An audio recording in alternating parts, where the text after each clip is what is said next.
Celebration week continues here on Sportswire Radio, and this is going to be an historic show tonight because not only are we getting ready for the IMF's latest show here, Ring of Champions, we're also later on at the end of the show going to induct the IMF into the Sportswire Radio Hall of Fame. Usually I do these first, the Hall of Fame inductions, but we'll do it toward the end. I'll say a few words. We'll figure out what else is in between. But because we've got an action-packed card, and to kick things off, we're going to unify those tag team champions because I'm looking at right now, I've got one man that's always been on this platform. He's one half of the IMF Hardcore Tag Team Champions. He is Nicholas Crenson, who's certainly not nonchalant here. And he's got a rest in peace thing. I think that's in Kewanee, Illinois, where it's Appleton, but tonight is a different conversation. I've got the Shot of Glory briefcase winner, the one and only Freddie Daniels. And boy, he is definitely going to turn up the switchblades here. And a man that pound for pound might be a part of the best tag team in the backyard, the underground wrestling circuit. He is currently one half of those tag team champions. He's not only the future, he's already the present of the backyard and the underground wrestling circuit, Mr. Jason Myers. And gentlemen, how are we doing tonight?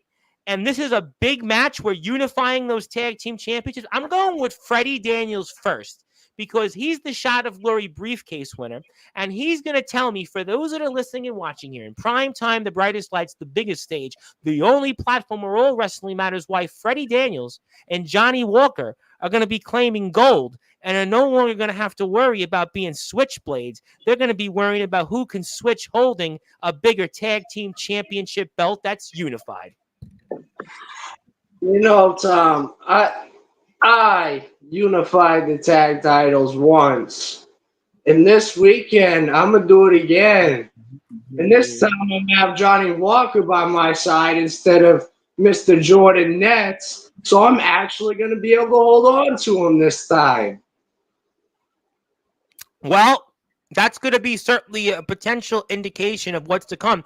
Nicholas Crenson, a man that has been holding on to these hardcore tag team championships for dear life. And I think a lot of people are going to be wondering, how can you unify those tag team championships and maybe show everybody why, once and for all, Death Gallery shouldn't be underestimated or overlooked?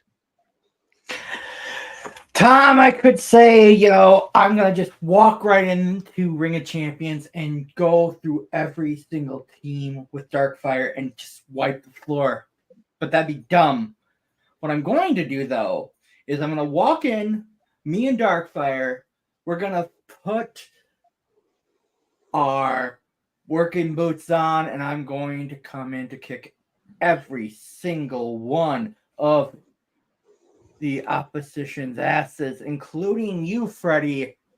Freddie, I have a little bit of beef with you. You basically tried to choke me out last show, and you kind of succeeded there, bud.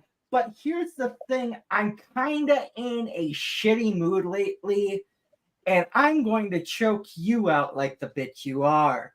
Now, Jason, we still have a lot of unfinished business, and I get the feeling that I'm going to have to work towards getting my hands on you. And that's fine. But at the end of it, Jason, I'm going to wring your neck.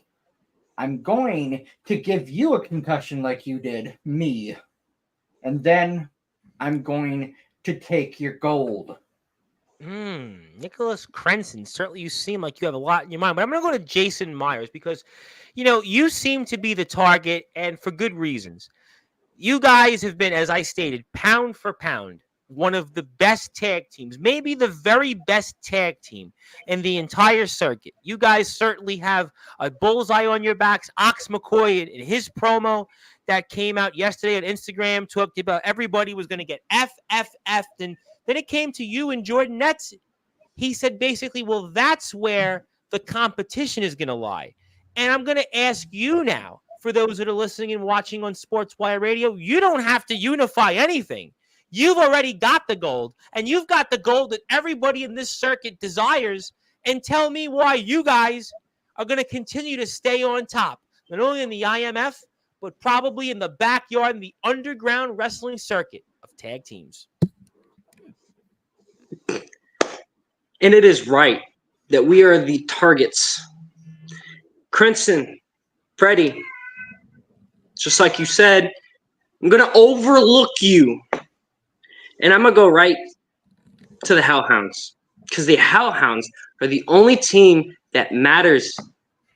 We've beaten the Furious Tees. We've beaten the Switchblades. I've came close to beating you. In your own match. In your own match. Close to not beat. You couldn't beat me. So what makes you think you couldn't beat me then? You're going to take these from me. Freddie, you have a briefcase for a singles title. You can't cash that in on these. You're not Listen, something I want to. hey, no one wants to sit here and listen to a dude who keeps calling himself the future but keeps looking in the past. And, Crimson, you said that you didn't want to come on here and say that you were going to kick everyone's asses, but then that's exactly what you did. You came on here and you talked about how you're going to kick everyone's asses. Well, Crimson, let me take you on a history lesson, okay? I choked your tag team partner out with my guillotine. I choked you out with my guillotine. You guys became the Death Gallery. Then the Death Gallery came against me again in that whatever the heck match it was. And I sat there, and at the end, I choked you out again. You really think that you could come into the ring and choke me out? No.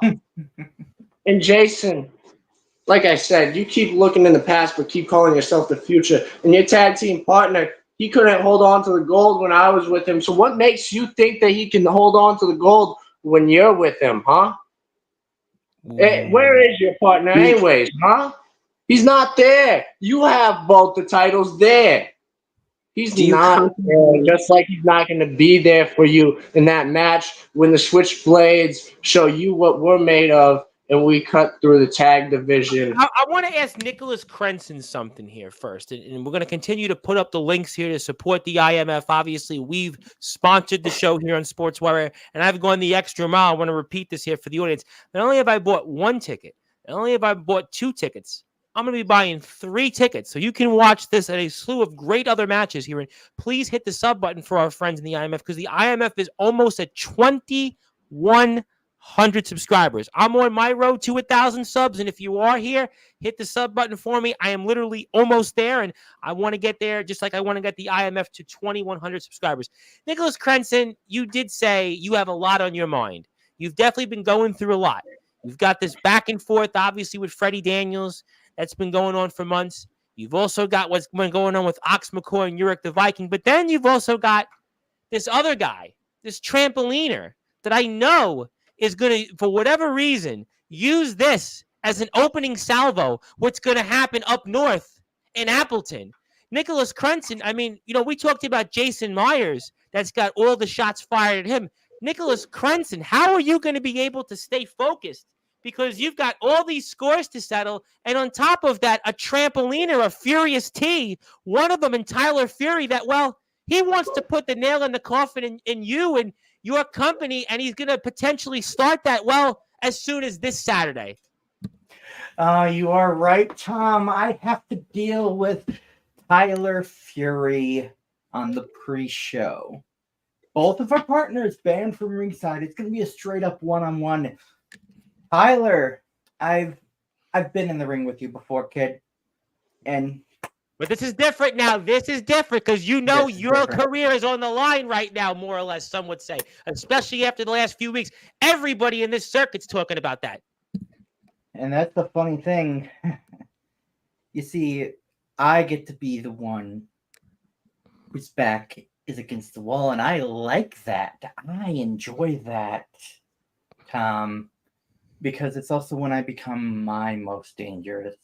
Well, okay. Well, we'll certainly find out here. But for you, both Freddie and Jason, the Hellhounds are the most intriguing part of this. I mean, Ox has said a few different things.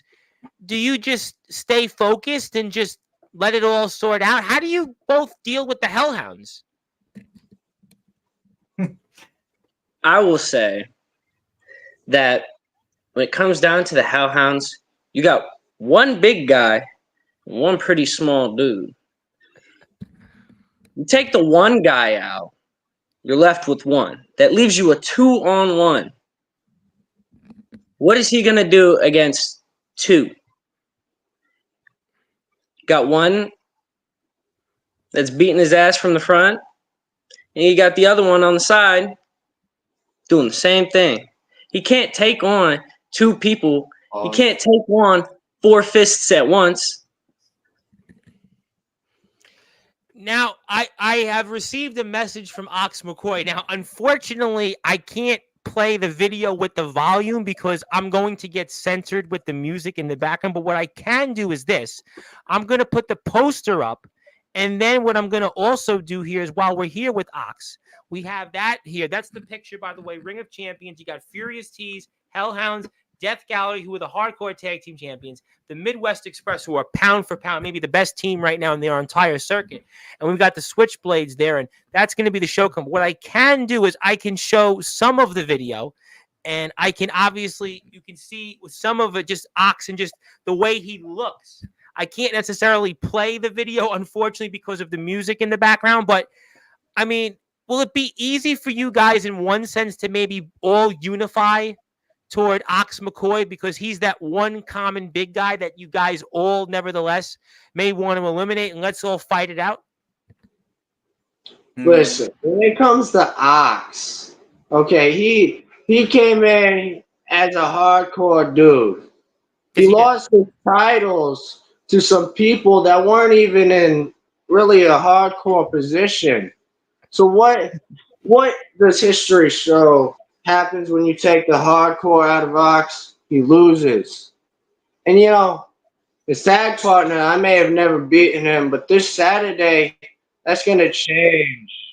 Because Yurik, like everyone has been saying, one, he's imaginary, and two, he's the little hellhound. He's not the big one like Ox.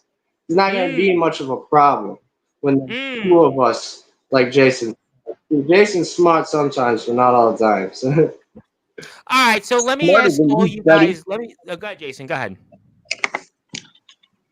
Freddie's got a point. Look at that man in that video. You're going to tell me you're not going to be worried about him?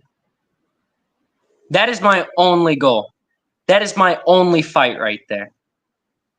I know my tag team can take anybody else in this. Him, he's going to put up a challenge.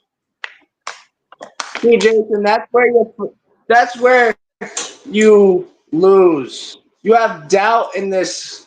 You think that this dude is going to sit there and pose a challenge to you. See, me and my partner, Johnny Walker, we don't have any worries in this like you, Jason. We know we can go in there. We can beat the Hellhounds. We know we can beat the Midwest Express. I know I can beat Death Gallery. That's delusion. And these Furious Tees, they're nothing. One's a trampoline and another one. Hell, my tag team partner beat his Boy, everybody's using that word about Tyler Fury. Boy, Tyler Fury's the one that basically nobody's really counting on it. That's so fascinating. You go from one extreme to another. Ox is this hardcore deathmatch veteran, and Tyler Fury is considered this kid that we don't even know if it's going to be past his bedtime or if he's even allowed to be in the match in itself. That's such a fascinating thing here. But let me, in the interest of time, let everybody go around the room. Ox is not the one I'm worried about. You're not worried about Ox. You're worried about Tyler Fury?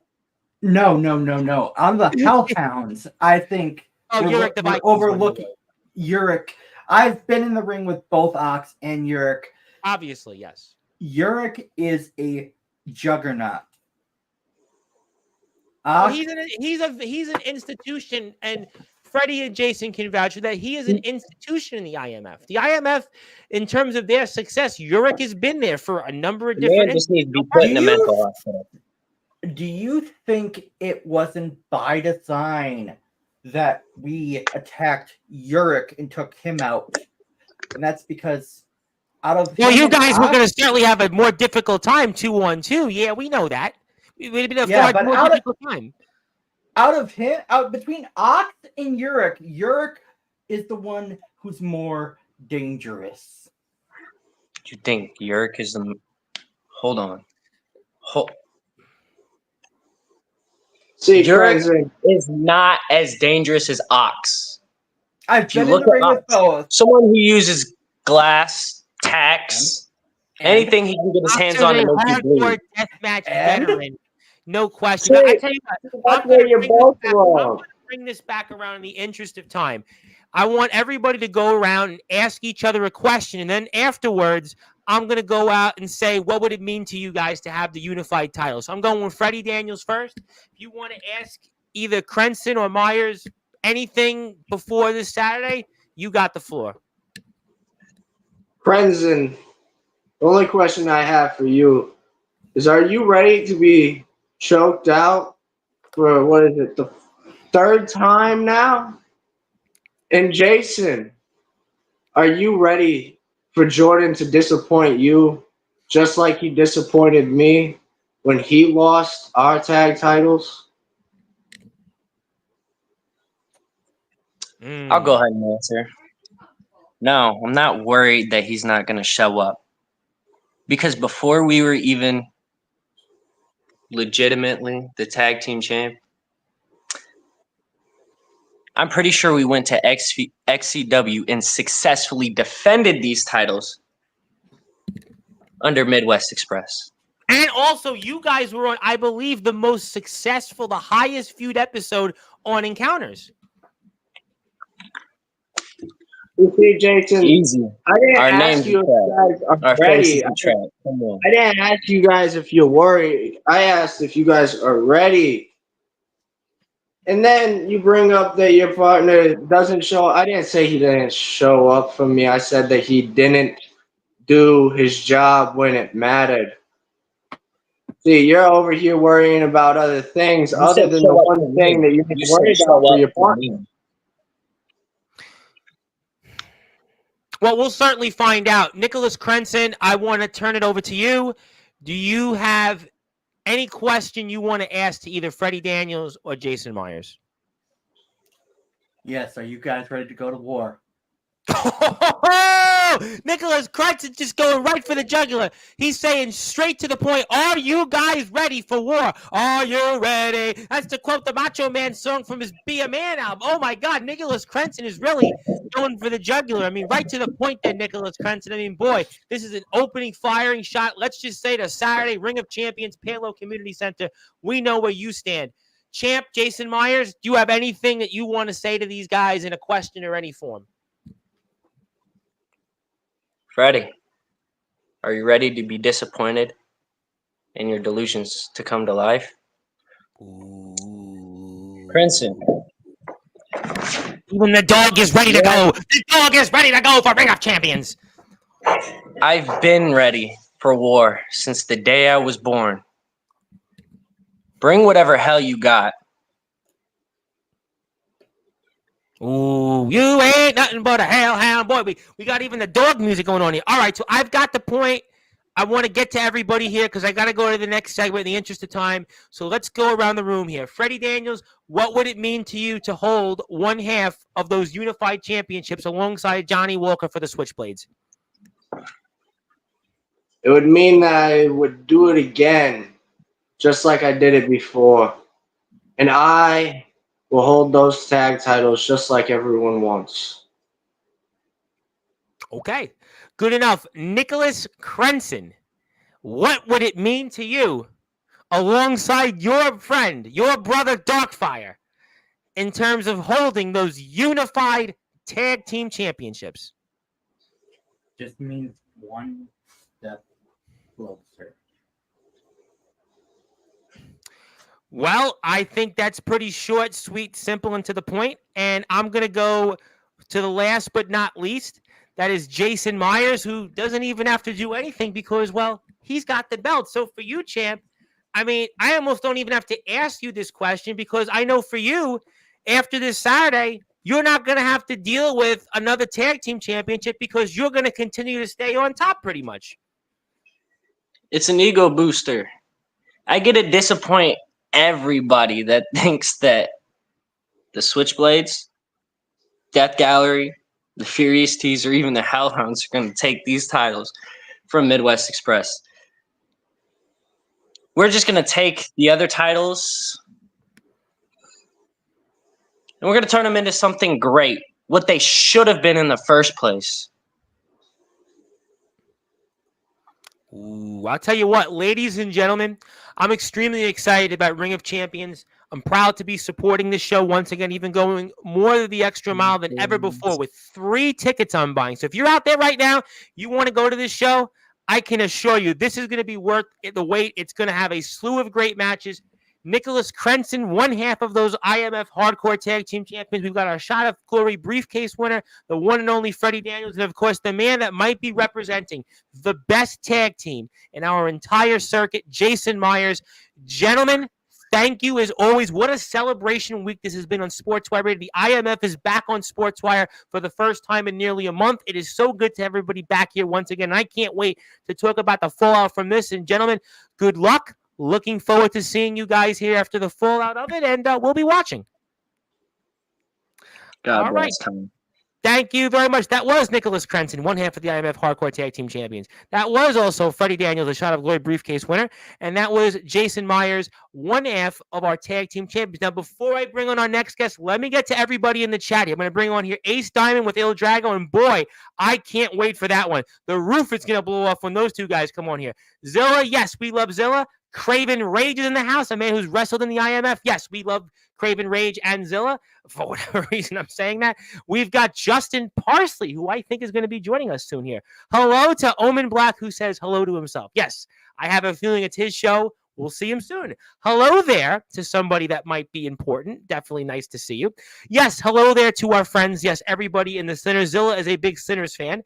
Jake Dvorak, our buddy here from NEW. I know we're going to be seeing some NEW guys here soon because Season 6 is starting. How you doing, Jake? Always good to see you, my friend. He is definitely a man that reigns supreme in the NEW world. You're going to be interested in about 60 seconds. Hello to Nolan Money McDermott. By the way, our prayers to everybody out there dealing with the hurricane out there in the South. Please be safe. Please, everybody, just take caution. And if you can, you want to go watch Sportswire Radio, definitely please do that as a welcome distraction. And also, we are almost at 1,000 subscribers, so today could be the day. Hit that sub button, have your friends and their friends, and we'll get to 1,000 subscribers. And Omen Black and everybody else here tonight will take over Sportswire and roast me.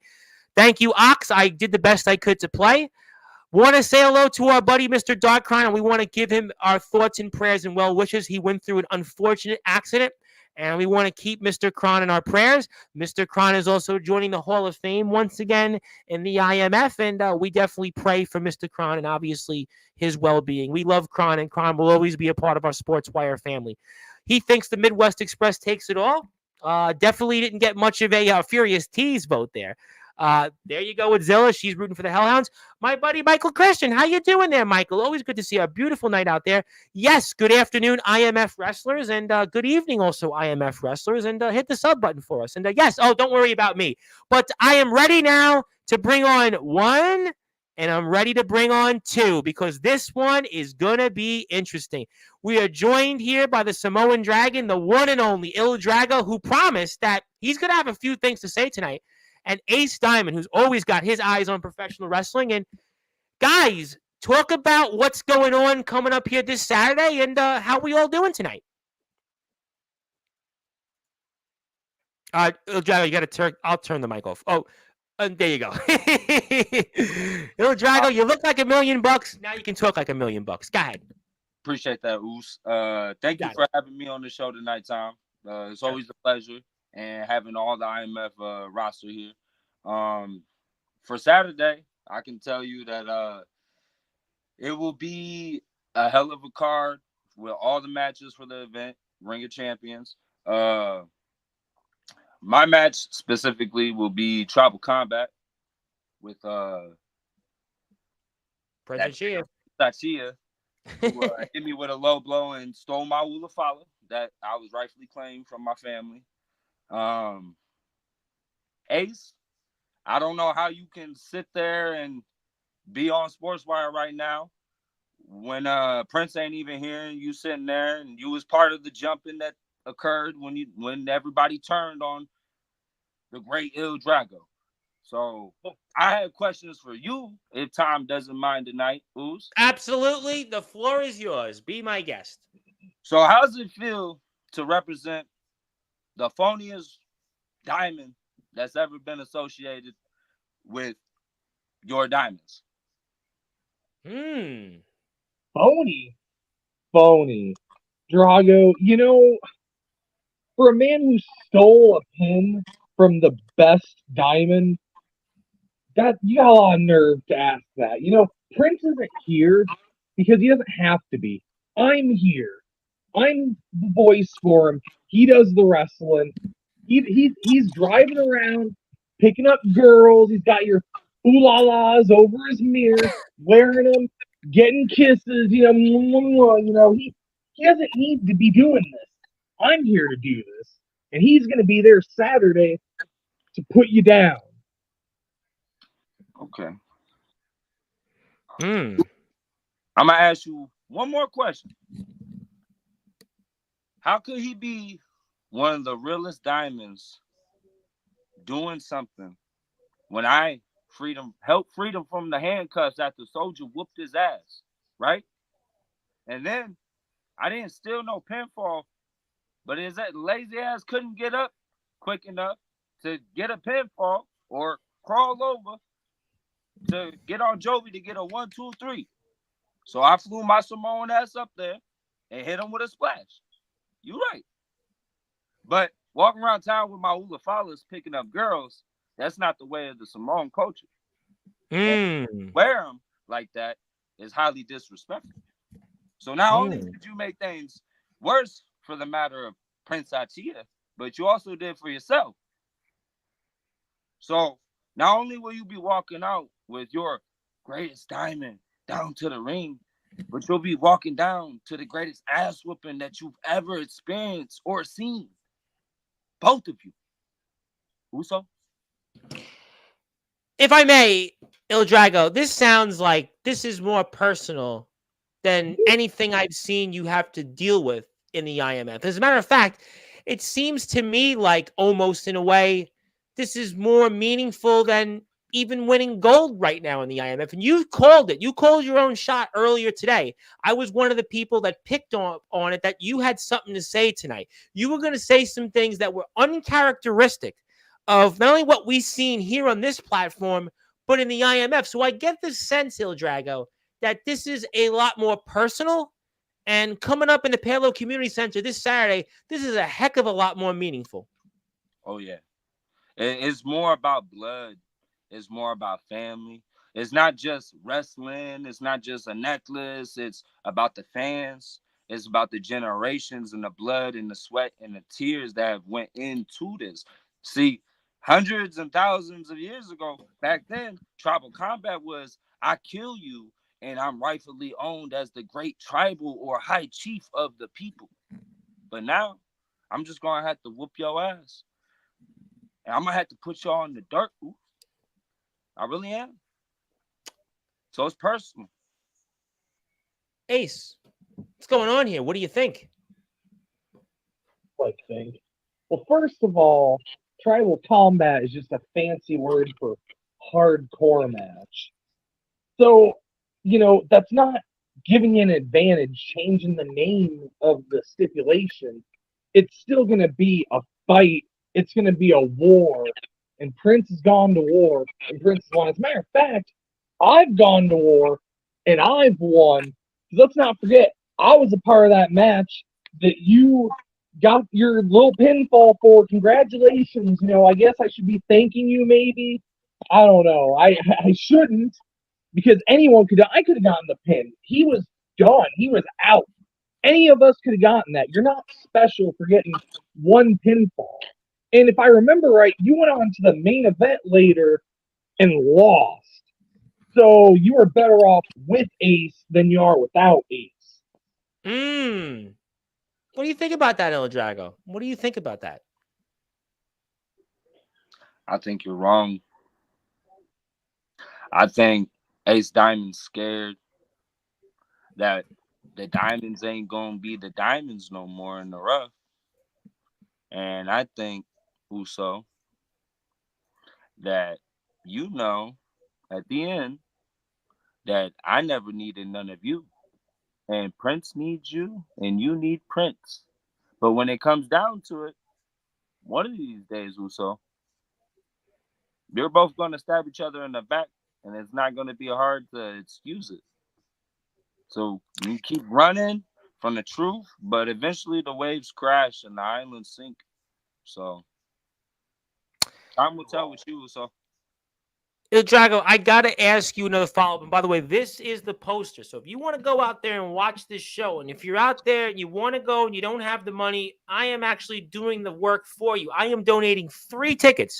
So if there's 3 lucky people out there, you're watching this wherever you are, if to the end of this show, you're going to have that opportunity. And this is a match, Prince Iachia against Il Drago. This is going to be a war. It can see it's personal, and that's why we're excited about Ring of Champions once again in the Palo Community Center. My name is the Reverend Tom Bryce. You have voice figuratively and literally all wrestling matters. Il Drago, let me ask you this question. And I know this is definitely different from what I'm seeing tonight, but is this the biggest career coming up here in the IMF? Do you think that's a fair statement? And what's your thoughts? I think right now, for me, this is going to be the biggest match for me for my career. Right now, probably as big as some would say a title match. But like I come through and I say, not only does all wrestling matter, so do all people. And Ace, I try making it seem like, okay, I'm going to come through and become part of this faction of people that I call Usos and my brothers, but they all turned on me. And they all whooped my ass for a couple seconds. But after this is all said and done, I'm going to make you and Prince respect me. Respect is earned. Ace, let me ask you a question. You've had some problems with Mephisto in the past. Now you got problems with Il Drago. How do we keep this thing in order starting this weekend here in the Palo Community Center?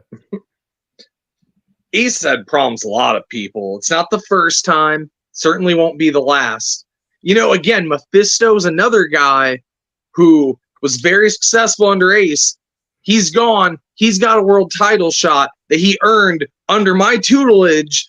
And he's going to go, he's going to embarrass himself. He's going to lose, just like Drago's going to lose, just like Felix, Isaiah, anyone who isn't associated with Ace Diamond anymore are all going to fail. Well, Isaiah's not here this Saturday, so maybe you were right on that. Oh, Felix is a sinner now. I mean, we'll certainly, I'm sure, get into that later on. Yeah. But the book is not written yet on Il Drago. And Il Drago tonight, I see a different side of Il Drago. You know, I've seen you here on this platform, Il Drago, for the better part of 6 months. We come on here, you get a couple minutes, you don't really get a chance to speak. But tonight's different. Tonight, I almost feel like Il Drago, that this is the coming out party for Il Drago. You feel the same way? Oh, yeah. And let me tell you something right now, for Tom, thank you, because you're always good at looking at everything and pointing it out, and you the voice of the backyard entertainment. And everything. I appreciate that. My mother's out there listening, and I hope she knows that I want to die in the backyard. Oh, That's a we different show for a appreciate you. different time. Go ahead. You. But Ace, Appreciate that. you went through beef with people. You went through war. You and Prince. But y'all ain't went through nothing like this ever before. I'm going to have generations and ancestry bloodline back behind me whooping y'all ass, Uso. Okay? I don't know why you say my ass. I ain't the one wrestling. I'm a manager. I ain't on the bill. I am with Prince. I ain't Prince. You like to interfere at the wrong moments in every match that you can. Get your Me?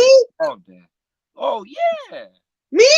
No. Now, this has been a topic, Ace, over these past several months with different members of the group. This has been a thing. I mean, you're on the line almost here. I know you're not in the match, but in a way, you're kind of on the line because we've talked about this in the past with the Diamonds. We've talked about whether it was going to be you guys to be in the spot of the foundation, but the Sinners have been the one. They're the main faction right now dealing with the foundation. So this is a big moment here for you guys. I think it's a match that You know what? In some ways, it is more meaningful than a belt because Il Drago's in a different mode tonight. He's in dragon mode. We're entering the dragon, to quote Bruce Lee, nevertheless. Well, he says it's personal for him. Well, it's personal for us, too. He's the one that wanted to take the pin from Prince. And I think he was trying to make it more about him. And I just, no one's bigger than the diamond itself. And I think he's going to learn that come Saturday. Well, before we do anything else here and get to final thoughts, I do want to plug something because I am a sponsor for a second thing here tonight.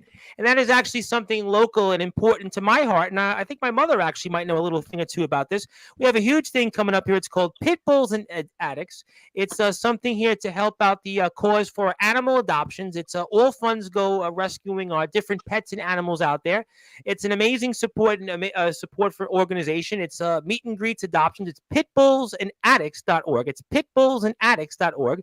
There's going to be bands playing. There's going to be motorcycles, all different things I know nothing about, but you'll see a bunch of different bands. You have a cash bar. You got the middle-aged delinquents here. The middle-aged delinquents. Boy, hopefully they're more delinquent than maybe some of the members that come on Sportswire Radio. We've got the Remorons here. Who would have guessed that? Some little band called Goldie Rocks. I see they're playing here. We've got Rolling Deep and a whole bunch of other things. It'll be here in the mid-island of Staten Island, 33 Quimby Avenue. And yours truly is sponsoring the event. Yours truly has bought a ticket because, after all, there's no more generous person than yours truly, I like to think, on Sports by Radio. But we like to thank, actually, my mother, who's one of the people that's playing at the benefit, for allowing me to sponsor this and help out a cause that I think we all can get behind. And if you'd like to see more information on it, you can go to pitbullsandaddicts.org. I'll pull this back up here in a little while, but thank you so much for everybody out there, and thank you to all the people that are behind this cause and helping out animals and everybody else in between. Okay, so let me go out, and because I got interest of time, and my mother had a joke about that. Not a little band, but yeah, they're a big band. They're Goldie Rocks, but I got to move on here, and let me get to a couple of things here. First, Ace Diamond, what is your final things that you want to say to Mr. Il Drago? It is a shame that it didn't work out, Drago. You could have been a great client of mine. I could have led you to something, but instead you're just going to be led to underneath the Prince's boot. And that's a shame, but sometimes it just doesn't work out. And in this case, it's not going to work out for you. What do you want to say to that, Il Drago? Well, what I would like to say is, it's a tragedy it didn't work out. Even though we went our own ways, we could have shook hands and dealt with it like men, or like how people should. But as you watch from the sidelines, you can watch me get better and better as you go down. You and Prince. And who's to say maybe in a few months you guys aren't diamonds in the rough no more, but you're diamonds that are done. Because there's only one thing that's a ruby. Oh, diamonds could certainly be no longer in the rough. There could be no longer eyes of professional wrestling. And Il Drago and Ace Diamond, boy, I can't wait for this match coming up here. Ring of Champions, September 28th, this Saturday, less than 48 hours away.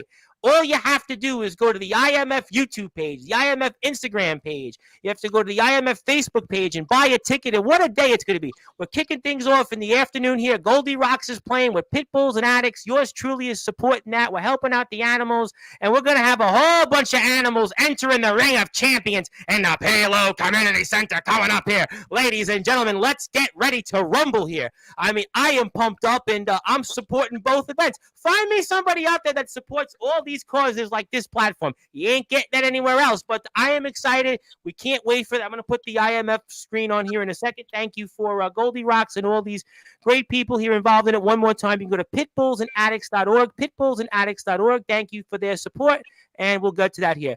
Let me get to closing thoughts here. Ace, I'm going with you first because I got to bring on the next two, and those it's going to probably be just as testy as what we just saw here. Ace, you got the floor here before this Saturday. What's your final words? Let's just all I got to say is you're not getting your necklace back, and Prince is the Diamond Chief. I'm going to leave it at that. Okay, strong words there, Ace. We'll see if it translates to results. Il Drago, I think tonight is the beginning of your coming out party in the IMF. This is a different tone. This is a different direction. Definitely entered the dragon, kind of like Bruce Lee. So I pass the baton to you and give you some closing thoughts. Ace, I'm gonna get my Ulafala back, and I'm gonna wear my Ulafala proudly after. And after I whoop you and Prince's ass, you're gonna understand after you watch me climb the mountain of success after that you were wrong this whole damn time. But other than that, let's wait till Saturday. Oh, baby, I cannot wait. Boy, am I fired up for this one. Boy, am I fired up. This is what it's all about. This is all wrestling matters. This is a celebration week on Sportswire Radio like you've never seen. This is a night. This is why the IMF is going into the Hall of Fame. This is a platform, ladies and gentlemen, the IMF is built. And this is the poster here. IMF Ring of Champions. Look at what we're getting here. Boy, Ace already talked about Mephisto. We've seen what's going on between Prince and Il Drago. We got, listen, JX, the matchmaker. Is he alive against Omen Black? It is his show after all. We've got a slew of other great stuff ahead. I'm going to get to the next one here very shortly. So please go out there, support the IMF. I will definitely put up the YouTube page and everything else. So, gentlemen, great stuff. I'll play the chat's comments after you guys leave off to make the next line change. Il Drago, I think you showed some people that you might certainly be entering a dragon that we haven't seen like anywhere else. And Ace, we'll see what happens if Prince gets a big win and continues to, let's say, ride high with the ladies. But we'll certainly leave that for a different platform at a different time. But gentlemen, thank you so much. And I can't wait for this Saturday. All right, that was Ace Diamond, the eye of professional wrestling. That was the Samoan Dragon, Il Drago, who's fighting for his history. He's fighting for his family. He's fighting to be a name. He is certainly going to be a tribal head, I have no doubt, very soon. And that could start this Saturday here. My name is the Reverend Tom Bryce. Il Drago is fired up, that's for sure. Let me get to the chat here before we get on the next two people who are no strangers to this platform. I got a lot of people that want to talk about this here, so let's go with it. Let's see here. Anthony Steele, he'll be on here in 60 seconds. He's a fan of Il Drago. Anthony Steele, always never afraid to say what's on his mind. Is he scared to face Drago? This isn't even a match. But you know what? I think Il Drago had a different tone type. This is not the Il Drago we've seen before. Yeah, Mr. Kron, you made a big mistake, and unfortunately, you had a Tony Iommi-like injury here. Definitely, unfortunately, we'll hopefully have you get us some War Pigs here in the ring when you return. Ace Diamond needs a Samoan spike. Who knows? I think that's somebody else. Mephisto, I'll be seeing him real soon. Dragon will easily take care of business. Who knows? Listen, things happen. You live and learn, you know, that you definitely learn. Drago is better without you. Well, diamonds are cracked. Well, they could very well be. Yes. How do we say that? Is it Mata Il Drago? Mata Il Drago? Anthony Steele always has popcorn. Ace is a bum. Well, we'll have to find out. Ace, your butt has gotten more views than any of a Princess's match. Well, we'll find out. Yes, a lot of popcorn emojis here.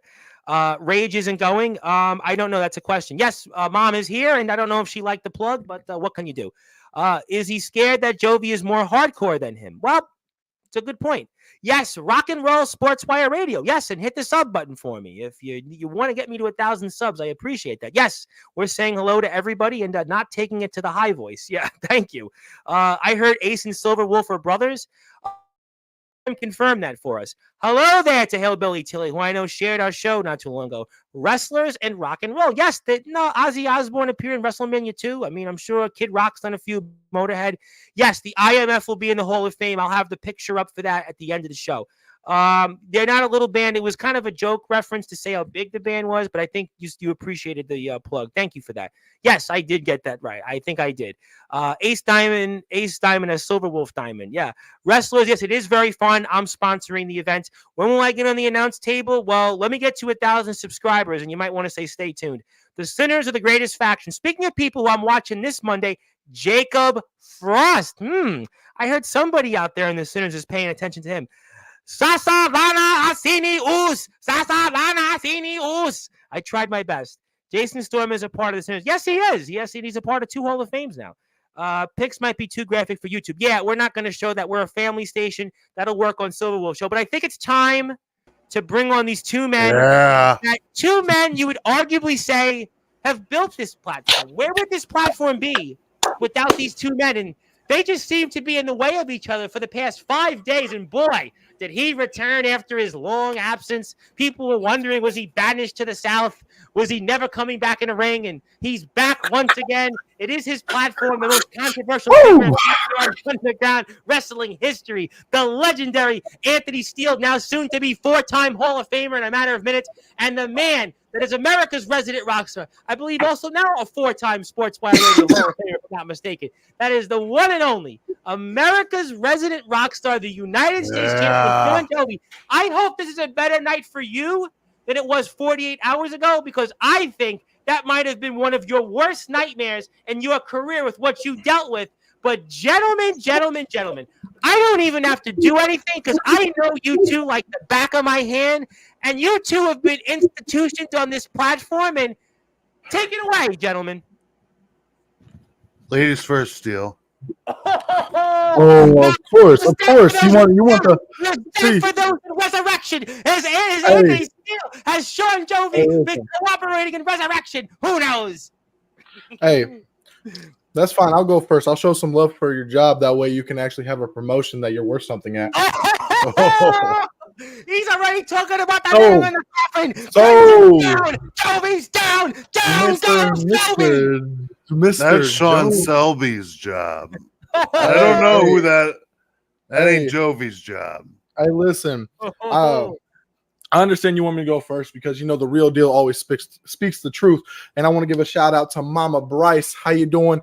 Let me show you why Tom Bryce picks the best people to be on his show, because right now you have the best motherfucker on the screen. So Jovi, we are 2 days away. We are 2 days away, less than 48 hours, and it seems like someone has kind of taken himself out of the equation. It seems like we no longer have to deal with Mr. Isaiah Rage. We no longer have to worry about because he knew what was best for him. Maybe because he knew that maybe he couldn't cut the mustard with you. Maybe he knew that Sean Jovi, that was a mountain that was too tall to climb for him. And maybe he knew what was best. Maybe is that the case, Anthony Steele and Sean Jovi? No. Is that what you think? You got half of that right. You got half of that right.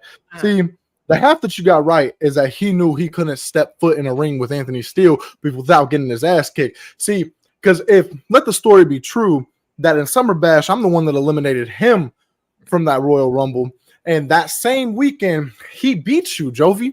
He took that championship off your shoulder and made it to where you went back to Wisconsin, where the only thing that is great from Wisconsin is two things, and that's the Packers and Mr. Kennedy. And trust me, one of them hasn't been relevant in a long time. And trust me, you're not going to be the next one that has. Wrestled him, but Tarzan's irrelevant on sports, so pretty much the same thing. So you got to understand one thing, Jovi, is you've lost to that dude. I have not. So he was fearing Anthony Steele. He was worried about that. What the real deal was speaking on Sportswire Radio, on every other platform that I get on, was true. And that is that I'm going to leave Saturday with that championship. But you of all people, I would have thought have backed out. I thought you would have handed me that championship on a silver platter, because you know that once you step in that ring with me, you're done, dude. You're done. See, I'm about to make you as irrelevant as WCE in the year of 2023. Oh my God! Last year was the summer of Jovi, but Jovi, is Anthony Steele telling us that 2024 is going to be the Isle of Irrelevancy when it comes to Sean Jovi? No, what I'm saying is 2024 is the Steele era, and Jovi, you happen to be living in it. You walk straight through the front door. T-Public, by the way, 33% discount right now. T-Public store, 33% discount. Make sure you go and get your shirt. If I want to go check out the store, it's Steel Nation. I will have the link here in a couple seconds. I just pre-released the new Anthony Steele breast cancer awareness merch, dropped right now, 33% off. Go check it out. Go grab your boys some merch and support the Steel era. But Jovi, back to you. Man, you gotta understand, man. On this mic, you can't touch me. And I'm going to show you this Saturday in this ring, you can't touch me. Because if the lesson is learned, what's happening to you reminds me of someone that used to be on here a lot.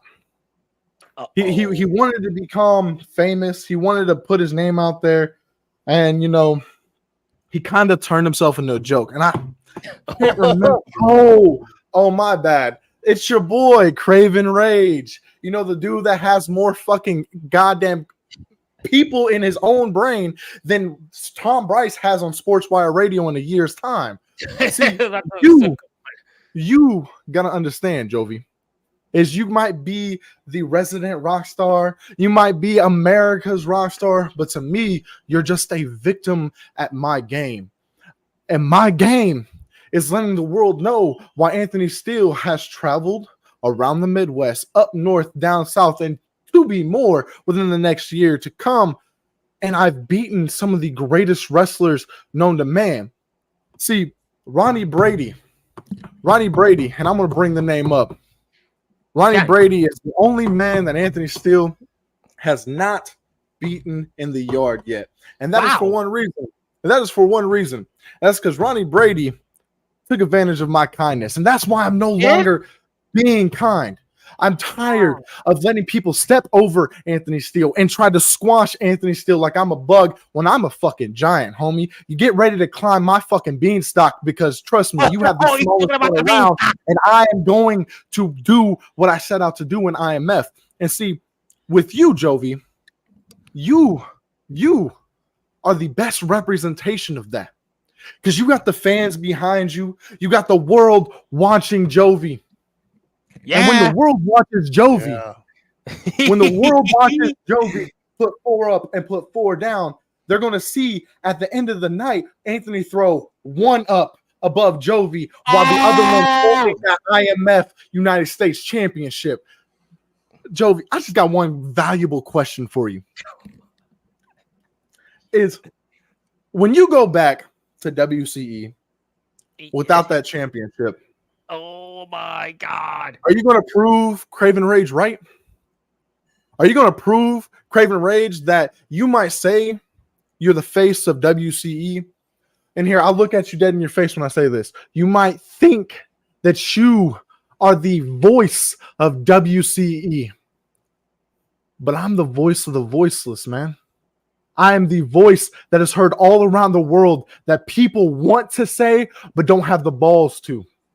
And Jovi, when you walk back through the doors of WCE without that IMF United States Championship, and Craven Rage finally sees what you truly are, and that is a hypocrite, that is a manipulative being, when he sees that Sean Jovi has lost everything at the hands of Anthony Steele, how are you truly going to feel? Oh my God. I mean, this is just Sean Jovi. I thought Il Drago was personal tonight with Ace Diamond. I thought what we saw in the opener with the tag team situation was personal. Sean Jovi, take it away. Anthony, you can get all personal about this all you want. I really don't give 2 shits. What I care about is this weekend when I face you for the United States title and I represent America. And what does Americans do? They don't give up. They don't stay down when they're being tossed around and talked down upon. Hell no. Anthony Steele, you are everything that I hate about this business. Cocky, arrogant, son of a bitch who's been banned from multiple promotions. He did it. He brought it up again. Who has an overinflated ego. Hell, you remind me of somebody I know. The somebody you even mentioned. Maybe you are the spotlight stealing hungry Craven Rage. Well, let me ask you. Go ahead, Sean Jovi. Go ahead. I want to ask you. No. Go ahead. I want to ask you something. You said a lot of things that, you know what? Those were personal. But if you beat Anthony Steele this Saturday, do you think then that means he's on a one-way ticket out of the IMF once again? Let me just put it this way, Tom. When I defeat Anthony Steele this weekend, he's going to run his little bitch ass back to Resurrection and beg for his job back. He said Resurrection. Anthony Steele. You'll be going back to Ronnie Brady. Because I'm running your bitch ass out of town. Hey, look. I'm going to say this. The only thing that's going to be running from Resurrection is D'Angelo the Flame to come face me where he knows he fucking belongs. That's the only thing that's going to be running in the direction of Resurrection. You forget about the backyard Hulk Hogan. You Hey, gotta worry about hey, Sean Jovi because he's giving you a Jovi. one-way ticket back to Resi. Hey, Jovi, Yes. there's one big difference And he's between me and Craven Rage. He's brought the There's crowd out. one big difference between me and Craven Rage. Everything that I've done is proven. I can show video footage. I don't gotta lie about what I've accomplished in my career. And another thing is, I ain't gotta own a promotion to make myself world champion because I'm more relevant than that. See, that's where you gotta understand, Jovi. Is Anthony Steele has been and always will be more relevant than Sean Jovi. Jovi, you've been in this industry for what, 10, 20 plus years? I think 15. About in between there, Over in between there. Over a decade. Over a decade. You've been in about 7. And you see, I've been in this going on 8 years. In May of 2025, it'll mark 8 years for Anthony Steel Steele. Nation. And Anthony Steele has been more talked about, more relevant than Sean Jovi. Whether it's me getting kicked out of the company because people hate real and Anthony Steele is the realest fucking dude to talk to, or whether it's because everyone can't compete with Anthony Steele. See, Jovi, you're going to learn the most valuable lesson that I want to teach anybody. And that's when you step up to Anthony Steele, you're going to get smacked in your mouth. And it just so happens you have a token for me to take back to the great state of Illinois, where I reside. See, when I cross those lines into Iowa, homie, you might as well call me Seth freaking fucking Rollins, because I am going to take everything. I'm going to not slay the beast. I'm gonna slay the American rock star, and you ain't gonna be strumming your chords no more, because Anthony Steele's gonna break that guitar straight over your head. Sean Jovi, is Anthony Steele an anti-American? You know, I think he is. You know why? Because he can't beat me because I am an American. Oh, A real God. American. It's The a American battle of dream. patriotism. The American It's dream lives through me. Steele, There is a patriot. reason. There is a reason why America chose me as their U.S. champion and their resident rock star. And I'm going to show you that exact very reason this weekend, buddy. When You're I American, get you down You know in what, a bed Sean of Jovi? roses I got a where proposal you for you. belong, pal. I tell you what, Sean Jovi, I got a proposal for you, because I'm sure you caught wind of the fact that if Anthony Steele defeated you this Saturday in the Palo Community Center, he'll go into the Hall of Fame for a 5th time. But last I checked, you'll go into the Hall of Fame once again, and maybe this Saturday, if you win, you retain your United States Championship. Maybe you'll be the one instead that will be re-inducting into the Sportswire Radio Hall of Fame. How does that sound? Sounds good to me as long as Keith Howard gets to come along for the ride. Steve, Jovi, I want you to listen and actually comprehend what I'm saying. See, you've been running around with your fat ass world champion in Soldier GP. You've run around with your Tubby 2 Omen Black and the rest of the foundation who think that they're the good guys in this situation. They want the fans to get behind them and think that they're great, that they're for them, when you're really all for yourselves. Mm-hmm. See, I'm not anti-American. I'm anti-bullshit. Oh, And I expose the bullshitters of the underground and backyard scene. You are spitting so much bullshit. I could smell it coming out of your mouth all the way from down here. See, the reason Anthony Steele hasn't showed up to Wisconsin in WCE is not because he's scared of anybody there. It's not because he's scared of Sean Jovi. It's because I don't want to humiliate your guys again like I did Nicholas Crenson in 10 seconds at Summer Bash. It's not because I don't want to embarrass Craven Rage and make him seem more irrelevant than his entire fucking quote-unquote luxurious career that no one can find. See, the reason why I haven't and most likely won't show up to WCE is because I don't want to be the dude that's recognized as the downfall of WCE, because trust me, y'all have done it yourselves. But come Saturday, I'm going to be the downfall of one thing, and that is the foundation mixing with Sean Jovi, because as Isaiah Rage just showed the Sinners, you're going to show that you're the weakest fucking link of them all, like I've been saying for the past week and a half. This is just This is just, I don't know.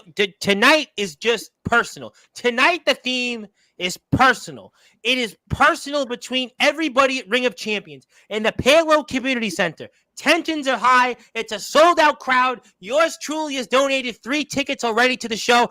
I mean, I can't wait. But I have to ask, though.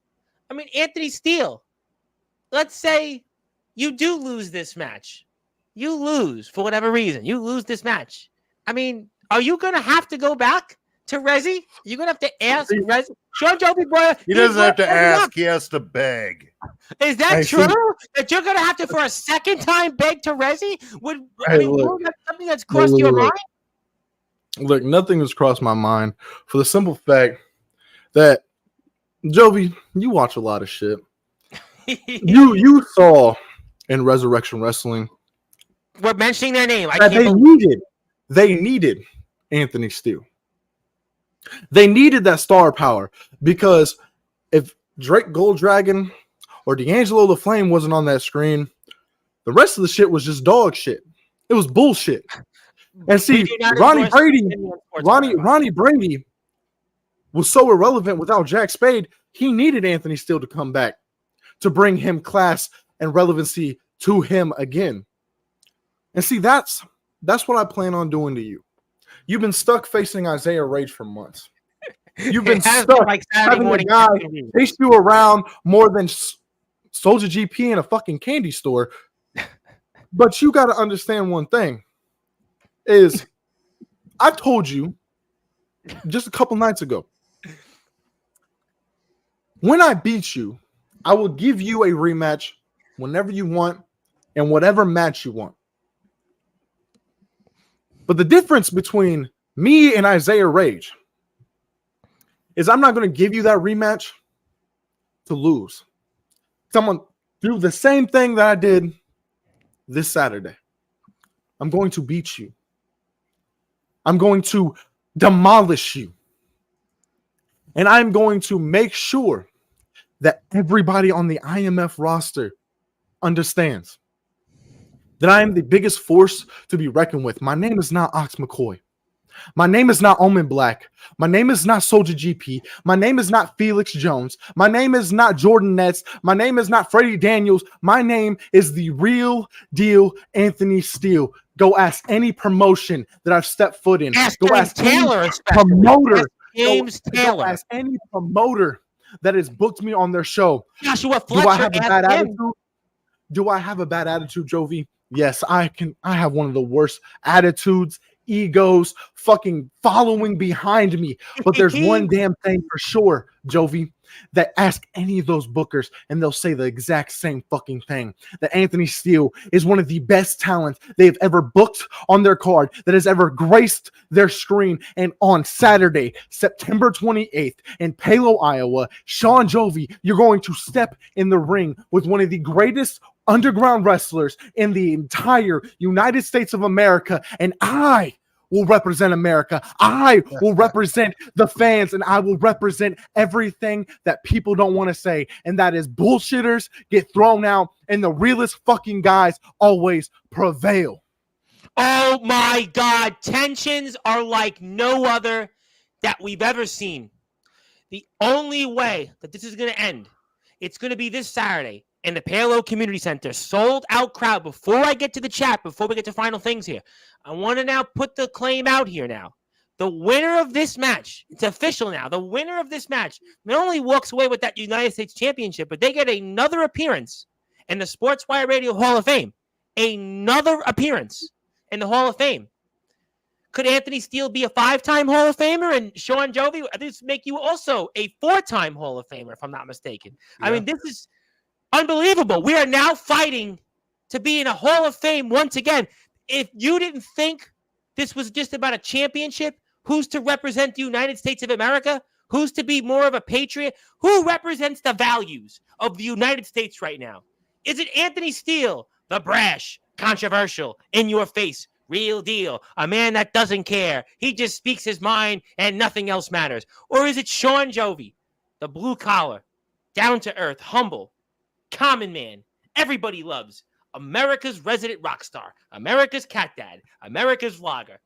who really represents the United States of America. People are talking about a presidential election, but I'm more concerned about who's going to represent the United States when it comes to the United States Championship and the Palo Community Center coming up here this Saturday. Let's get to the chat before you two gentlemen have to say sayonara for now. But you two will definitely be back on Sportswire because, after all, you two have been staples on this platform, and you two have arguably helped build this platform into what it is today. And if you are here, hit that sub button for us. I am almost at 1,000 subscribers, and maybe then Anthony Steele will have more controversy on that 1,000 episode celebration of Sportswire Radio, 1,000 subscribers. Ooh, I can't even wait. But let's get to more chats here.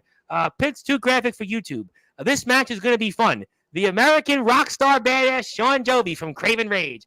This match is better without Rage, quiet as it's kept. I don't know why Craven Rage was brought up. Oh, Isaiah Rage. Thank you. Yes, it's definitely better without Rage because we don't need Rage. We got it right here between us. Thank you for clarifying. Congratulations to the IMF. Yes, we're going to have that here. Steele on a microphone. Listen, I mean, Ledger's got to follow you up tomorrow. Ledger's got to follow you up. The Hulk Hogan of the backyard. He's got to follow you tomorrow. You know that Ledger's been watching this tonight. He's studying. And you know Ledger's getting ready for one of the greatest appearances in the history of our sport. Il Drago says, your high chief appreciates all of my Aiga. 4 up, 4 down. Somebody here would like to say popcorn and emojis. I think Anthony knows this person in particular. Anthony knows everybody. I am rooting for the real deal, Anthony Steele against Sean Jovi. Is Zilla turned heel, by the way? Has Zilla turned heel, or is she a sinner? I think Zilla just hates me. I don't know. Zilla's, remember, she's pro Big Man Cam. She's pro Sinners. I mean, she's just, I don't know. Where is Big Man Cam, by the way? I mean, has anybody seen him these days? For being the real deal, you talking, but can you back all this up? It's a good question. 100%. Craven Rage, though, apparently says Anthony Steele is a real fake deal, like the Monopoly man from STVW. I think he's talking about your opponent in Appleton. That's none other than Nolan Money McDermott. Hello there to Zilla. Yes. I hope Isaiah Rage is okay. Yeah, I hope he is. I mean, what is wrong with Isaiah Rage? I hope we see him again. Our buddy, the ringleader Atomic Titan, who's going to be in your chair next week, he also wants to make a very good point, and I want everybody to join me in that. Please pray for the direction of the Hurricane Helene. Rain has not let up here. Yes, it's been horrible in Georgia, Florida. We pray for all our people out there impacted by this absolutely horrible hurricane. Anthony Steele has to ride the coattails that others always do, looking like the knockoff version of a Backstreet Boy reject. I wouldn't let him in that one. I wouldn't let him in my Backstreet Boys. Saturday is going to be crazy, says one individual. Don't let him talk to you like that, Jovi. Yeah. And Jovi's been fighting back. Jovi has been fighting tonight. Jovi is always fighting. He is fighting for his country. He is fighting for Fozzy. And he is fighting for supremacy for another Sportswire Hall of Fame appearance. Omen Block is going to be here very soon and says, I beat you, Steele, so you wish you were me. Let them know. Speaking of people who are back once again, the legendary James Taylor. Anthony Steele's on the screen, so James has to be back. Well, maybe buddy. We'll see. We'll see about the toast, but we hope James is well. I got to get back into my next segment. Win or lose, Sean Jovi will always be the rock star, but will he be America's resident rock star? I got to get to final thoughts here. Anthony Steele, what is your final thoughts? Let him go first. He hasn't had a lot of time to talk. He's been very quiet. Yeah. He's the champion, though. Maybe he I'm the champ. It speaks for itself, man. But let's be honest. Mr. What, for 48 Steele, hours? You think you're real. You think you're the real deal. Maybe you are. Maybe you are the real deal. Maybe you are the total complete package. But that's where your weakness is.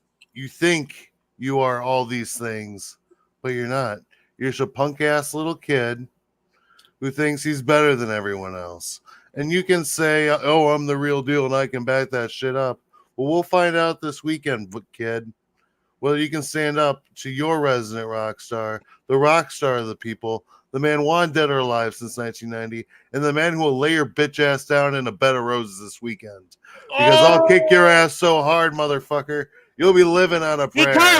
Jovi cursed! Jovi cursed! Jovi cursed! And I agree with James Taylor. Smoking's bad for you, son. Just like I'm going to smoke your ass this weekend. Oh, my goodness. Oh, my goodness. Sean Jovi just cursed.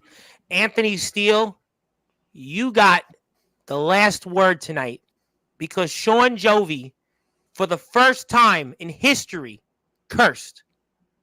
You got the floor. So, three things. This is all I gotta say to you, Jovi. 48 hours. You're gonna hold that championship, but after those 48 hours are up, you're looking at the new IMF United States champion. Number two. Let's go back to Mr. Raven Rage. I ride coattails. Homie, let me represent this as a feud that happened, let's say about 11 years ago. Yes, sir. But the difference is you're the rock. You're the rock of the situation. You're the one that everyone loves, that everyone's gotten behind, and you disappeared. And then you made your triumphant comeback. I'm John Cena. I'm the guy that has been the face of multiple companies, whether they wanted that to happen or not. But this time, take this as WrestleMania 29, because WrestleMania 28 does not exist. This ain't a redemption shot. This is a straight up fight. And as John Cena once said to The Rock, you ain't gonna whip my candy ass, I'm gonna make you kiss it. Oh my. And three, this is the most valuable lesson that I want you to understand. Is when Anthony Steele takes that championship from you and brings it to the Sinners, I want you to do me a favor. I want you to come back on here. I want you to come live on Sportswire Radio. And I want you to respond to Mrs. Queen Kiko. Hope I pronounced that right. Well, we'll give you a pass on that, Anthony. It's okay. She asked the magical question. For being the real deal, you're talking, but can you back this all up? When I beat you on Saturday, I want you to address her personally and told her, I did more than just back it up. Because I showed you what I've showed multiple people. And that is that the real deal spits the truth and is the truth. Oh my goodness, ladies and gentlemen, I don't know if this has been the most personal segment in Sportswire Radio history. We can debate that. But I learned one thing, that Anthony Steele and Sean Jovi, the tensions are like never seen before. Sean Jovi's got a lot on his plate, but he's dedicated. He's dedicated to this country. He's dedicated to Fozzy. He's dedicated to vlogging. And Anthony Steele, well, he's out to prove Resurrection Wrestling wrong. He's out to prove TBW wrong. He's out to prove XCW wrong. And he's out to prove even the IMF the first time, because after all, he's the sinner. He's the lethal dose of injection that has been injected into the IMF, unlike we've never seen before. Gentlemen, I can't wait for Ring of Champions. I can't wait to see one of you guys on this platform very soon when the fallout of the winner of this match to be into the Sportswire Radio Hall of Fame once again. And I can't wait. We'll see who really is America's true champion and more. And until then, thank you so much, gentlemen. You have built this platform into what it is today. Sean Jovi, I would leave you with this. If there's one thing you can live off this. You can arguably say on Sportswire Radio, if it wasn't for Sean Jovi, there's no Anthony Steele, because Sean Jovi was here first. We'll see if that motivates you. We'll see if that backs you up coming up this Saturday in the Palo Community Center. Gentlemen, we'll see you soon. That's Anthony Steele, the real deal, the most controversial figure in backyard and underground wrestling history. That is America's resident rock star, the U.S. champion, Sean Jovi. And boy, I am pumped up. I am ready to go. We're ready. But now I've got more people who are ready to be here. And I'm about to blow off the roof because it's his show after all. He's back, but I think that there's somebody else that might want to address him shortly. And it might be multiple people. But first of all, I am joined here by the legendary Omen Black. And it is your show. And what a personal night tonight. I mean, the I want tension to say, here. I want to cut you off there. I got the mic now, but I want No, to. we can joke around with that. When you roast me with 1,000 subs, we can have fun. Tom, you know I love you. Yes, You're a yes, brother. sir. I put my shirt on, by the way. I did get my shirt on. Hey, there's me. I appreciate it. Looking good, looking good. But I want to address two things that guy Anthony Steele said before. Let's go for it. No one in the yard has beat him besides Ronnie Brady. I beat you in the yard, bitch. James Taylor beat him too, by the way. James Taylor beat you, so you're wrong and you're a liar. And another thing, you're not a sinner. You're just a guy who looks around the coattails of people who are more relevant than you, like Justin Parsley. Stop. It's embarrassing. But anyways, Tom, go ahead. Well, this has been some night. Omen, this must be the most personal night I've seen in IMF history on Sportswire. I mean, you guys have been rapping a bang.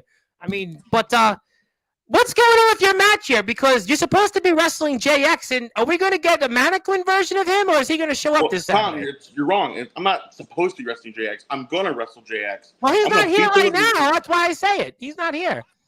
Because he knows what's coming this Saturday. 48 hours, he knows what's going to happen. No matter how many sinners are there, no foundation's going to be there. It's a matter of he knows what's going to happen this Saturday when he steps in the ring with me, finally, one-on-one. See, he beat me with those multiple people in the match. Yes. He won all the War Games matches. There's multiple people in the match. But he's never faced me one-on-one. And that's such a dangerous and different game than wrestling with Jordan Nets and Monoxide or Foundation for Sinners. See, JX knows that he has no goddamn chance against me. See, I'm not a guy. I'm not the same Omen from January earlier this year. No, I'm more, I guess, fed up and more dangerous and more sick in the head. I'm getting tired of these fucking sinners, these pieces of shit who want to come on Sportswire and run all their fucking mouths about the foundation. The foundation's cracked. The foundation's cracked. No, we're not. I'm getting tired of it. Soldier's tired of it. Foundation's tired of it. Now, if I got to run through every fucking member of the Sinners to get what I want, then by all means, I'm going to do that. Well, if I told you that there would be some sinners that want to talk about something, I mean, would you want them to be here? Would you tell them that they should maybe go figure out to go on Silverwolf's show? Is it Big Man Cam? Apparently, he sounds like witness protection on Sportswire. I don't know if he's like when he shows up to Sportswire again. I think he's busy trying to co-host on Dark Den. Oh, that's embarrassing. I would never go on that show. Well, he seems to be a big fan of it, but I do apparently have some sinners not named Anthony Steele that have apparently alerted me that they have something to say about what you just said and just some other things, because you made some interesting points that I kind of agree with, but for whatever reason, I have some sinners that want to talk about what's going on here this Saturday. I want to say this too before they come on here. Yes, They're sir. just riding the coattails of the guy who ran out of the company. And we all know, I don't want to say the name, but Tom, you know exactly what I'm talking about. Yes, we do. We do. So you know. He didn't even want them at first. He wanted Tommy the Bitch Merriman. Who? Exactly. Who? Yeah, who? What are we, fucking owls? Who? Who? We don't want to bring up somebody who wrestled in a promotion where there was actually nobody in their chat. Literally, they had nobody in their chat in their most recent live stream. We don't really want to go there. Let's not give free publicity out like that. Let's. Well, yeah, I have a feeling I know who you're talking about, so just bring them on. Be sure. Okay, well, you know what? The chat's certainly getting live here, but let's bring on this individual and then, well, another individual here. And these two have a lot to say, apparently. Tom, I think your camera's fucking up at your stream because there's two Justin Parsleys. Yeah, I actually was going to say. Or... Do you guys go to the same barber? Salon. They go to the same salon. You know what's funny? Is he's gonna be a internet tough guy because he's not gonna show up this weekend. Oh.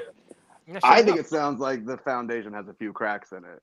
Omen just had a mental breakdown live on Sportswire. which I applaud you. Mental health awareness, by the way. Don't you have a mental breakdown every time you go to XCW? Say something new. It sounds a little cracked down there, down in the basement. Maybe we'll get some repairs. We'll call around and see what we can do. No, I see you there. Foundation, basement. Okay. Good one.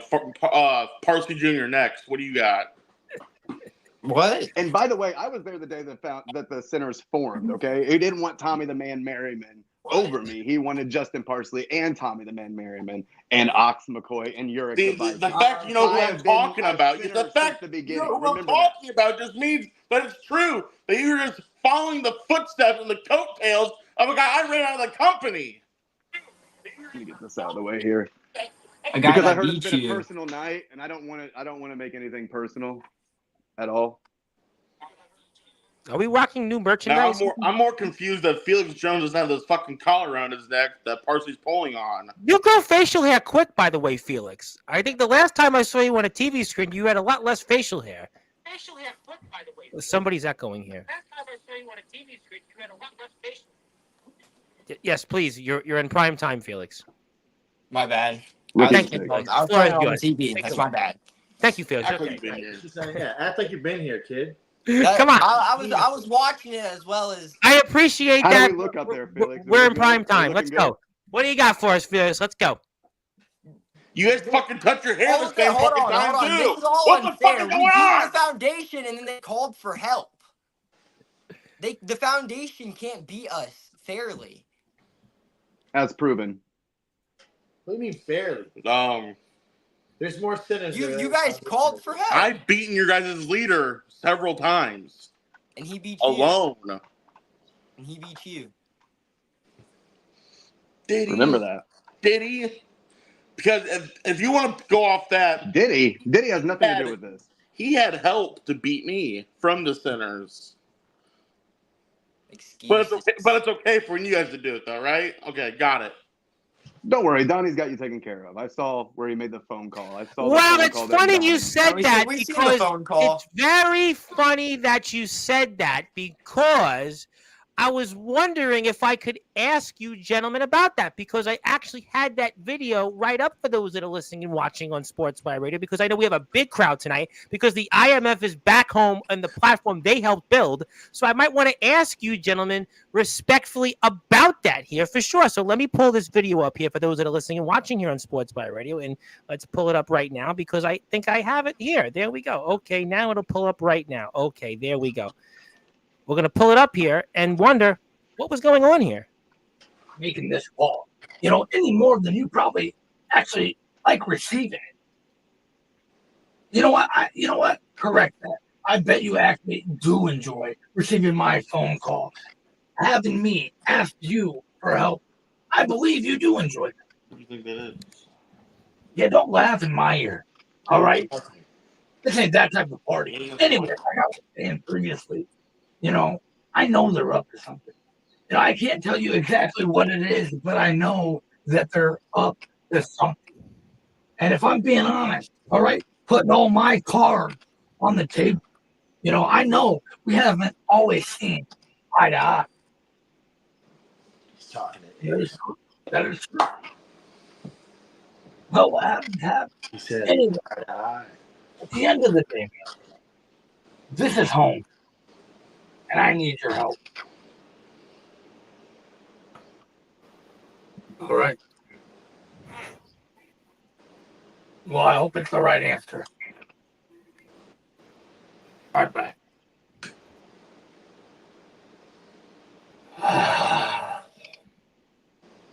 All right, Dirty. No more fucking around. It's time. What was that, gentlemen? What was that? Yeah, so what do you guys know about that phone call? Who was it? Doesn't matter. Does it honestly matter? All the mind games, right? I'm guessing nobody was on the other end of that line. Yeah, Dirty Donnie was was just talking to himself, himself, having a mental breakdown right? just like you. Yeah. Fucking idiot. So But that's not, run that's not dirty like that. That's like different. I don't even know what to make of that. Why you keep blowing kisses at me, you fucking weirdo? You're like, that's stop. the other I got my show. Botox Please, today. we are family station. So That is sore. the other show. But I would wonder what's the explanation of this. This is just I don't even know what to say. No, I can tell you this. I haven't talked to Dirty Donnie since the last show. You? Nah, Daddy's kind of pissed about losing to the Sinners. So, well, somebody's talking to Dirty Donnie. You think it could be CJ Black? I know he's one of your homeboys. I know I saw what he did to Felix. Forsaken? First of all, he's not my homeboy. See, CJ Black's not my homeboy. He's partners with somebody that I really want to beat up on site. So after we saw last week's REW, you put your son I in danger by letting him get in the ring with someone like CJ Black. What were you thinking? I wasn't in the ring with CJ. I was in the ring with Delta. Or it could be someone that you're not really talking about. We know you were in the ring with Delta. Saw what we you see did what you did to him. Rest in peace, Delta. It could be someone that you're beef with an XCW though too. Soldier GP. What? You heard me, bitch. I said it could have been. It could have been your person that you can't beat in XCW. It could be Fletch. Maybe he was talking or Fletch. Brogan. You can never get the job done when it comes to either one of those two. Well, maybe it's Fletch's son because you can't beat him either. Maybe it's Merriman if we're going XCW. That seems to make a lot of sense. I don't know if he can cut the mustard here. I don't think he can cut the mustard here. Or you know what? Maybe it's someone that you left in the dust. Could be Rob Slater. Yeah, someone who knows you. He was furloughed. Someone who knows you more than anyone. Especially more than your fucking dim-witted child right there. You guys really do look alike right now. If it's Rob Slater, don't bank on him showing up. Don't bank on him showing up. But that we're banking on you not showing up. So I mean, that's in the cards. That's how it was written. I'm just telling you, if you're putting your money into Slater, you're better off investing somewhere else. I mean, I don't know what to make of that video still. I don't know. He wants to protect his home. He wants to protect his foundation. He doesn't want to watch it crumble. Who could it be? Who could it be? Does it matter? Have you seen what the Sinners have done to the foundation? No matter who they add to it, no matter what kind of surprises they have up their sleeves, even when things go wrong and their partners bail on them. But I got to ask you, Justin Parsley, what happened between you and Felix at the last show? I mean, what was that about? Yeah, let's get into that. Felix, that's an interesting you're topic. You're gonna defend this guy? You fucking moron! Well, he's learning what unconditional love is. Sometimes you get hurt. Sometimes I feel bad. And forgiveness is key. Wow. You know, if you're really saying that, then don't worry. That's what we're taking care of besides that shit. All right? I forgive him. Do you want to elaborate on that, Felix? Do you want to elaborate, Felix, on what was your decision process on this? It was a punishment. I was punished for losing, as I rightfully should have been. Well, I don't like to get in the middle of this because we've already specifically said no family stuff on Sportswire, but I have to think that with Soldier, I don't tend to think that happened in your rule at your home. I don't think that happened at all. You're right, Omen. I saw Omen's confusion. I'm more worried if that's I'm confused too because I think Felix should be the IMF world champion. I'm really worried about Esther. His shoulder came off the mat. Yeah, we can go on that. No, I want to say something. Shut the fuck up. I got the mic now, Parsley. I've heard something about these Sinner gatherings. They're like Diddy parties nowadays. So I don't know where you heard that from, but it's not true. Let's leave Diddy talk on Silver Wolf's latest episode. He's Savage Wolf, by the way, now, but let's leave it for that. But I mean, Felix, I mean, is there something we don't know? No. I mean, even if you guys didn't know anything, why would I tell you guys? No, nothing's going on. God help us. Even if we had something planned, why would I tell you guys? Well, I would give you that, but I mean, I just, and I'm not going to put the footage up for that because it was obviously certainly interesting in itself. We'll leave that to the fans of the IMF. But why does Felix sound like Meek Mills being confronted by P. Diddy? It's all right to speak the truth, kid. Let's not compare Usher and Diddy. That's a different show at a different time. If we're getting that idea with Felix and Justin, let's not go there. But Felix, I mean, Was this the plan all along? You mean to tell me? I'm not saying anything. I'm not gonna expose us while Listen, the foundation's certainly right not having there. even not if have we an knew, Epstein-like even moment if on we knew Sportswire. who Yes. Dirty called, why the fuck would we tell you guys? Well, but no, it wouldn't matter anyways. You guys, here's a huge thing. When Justin Parsons not around, the Sinners just drop the ball every chance they have. Felix can get the job done. Look That's at not Ox. He true. lost his titles. Look at Rage. He lost his title when Parsley wasn't around. We'll use this Saturday to disprove your theory. And Jack's going to take this time to prove my theory right. Are we getting Parsons not what I want to around, know is, are we getting a mannequin version of JX like we did in that other promotion? No, Yeah, that was your homeless last phone guy. call you made. Jason Storm. How did that go? Be careful who Dirty Donnie's on the phone with. That's all I'd say. Oh my goodness. But okay, well, a lot of people in the chat are here, but apparently I've got some guy here that's the greatest man that ever lived. Who? The greatest man that ever lived. And it's not Anthony Steele. He was just here. Can't be him. I mean, the greatest man that ever lived. What's wrong with gives here tonight? What's wrong with the camera? What gives here tonight on Sportswire? The greatest man that ever lived? I'm worried here right now. I mean, gentlemen, I am worried here The best that thing the guy can do is this, and he stole it from somebody. what's going on here? Are we in the Twilight Zone tonight on tonight's show? I mean, I thought it was supposed to be a celebration of the IMF, but this is turning in. Well, if we all do it together, he might show himself. Is that like a magic trick here? I mean, is that the trick here? We're going to go like this and JX shows up? The greatest man that ever lived. But who and what could that be? Who and what could be the greatest man that ever lived? And he's a sinner. We're already right here. Gentlemen, I'm perplexed at this. I'm perplexed at this. I don't even know where to begin. The greatest man that ever lived.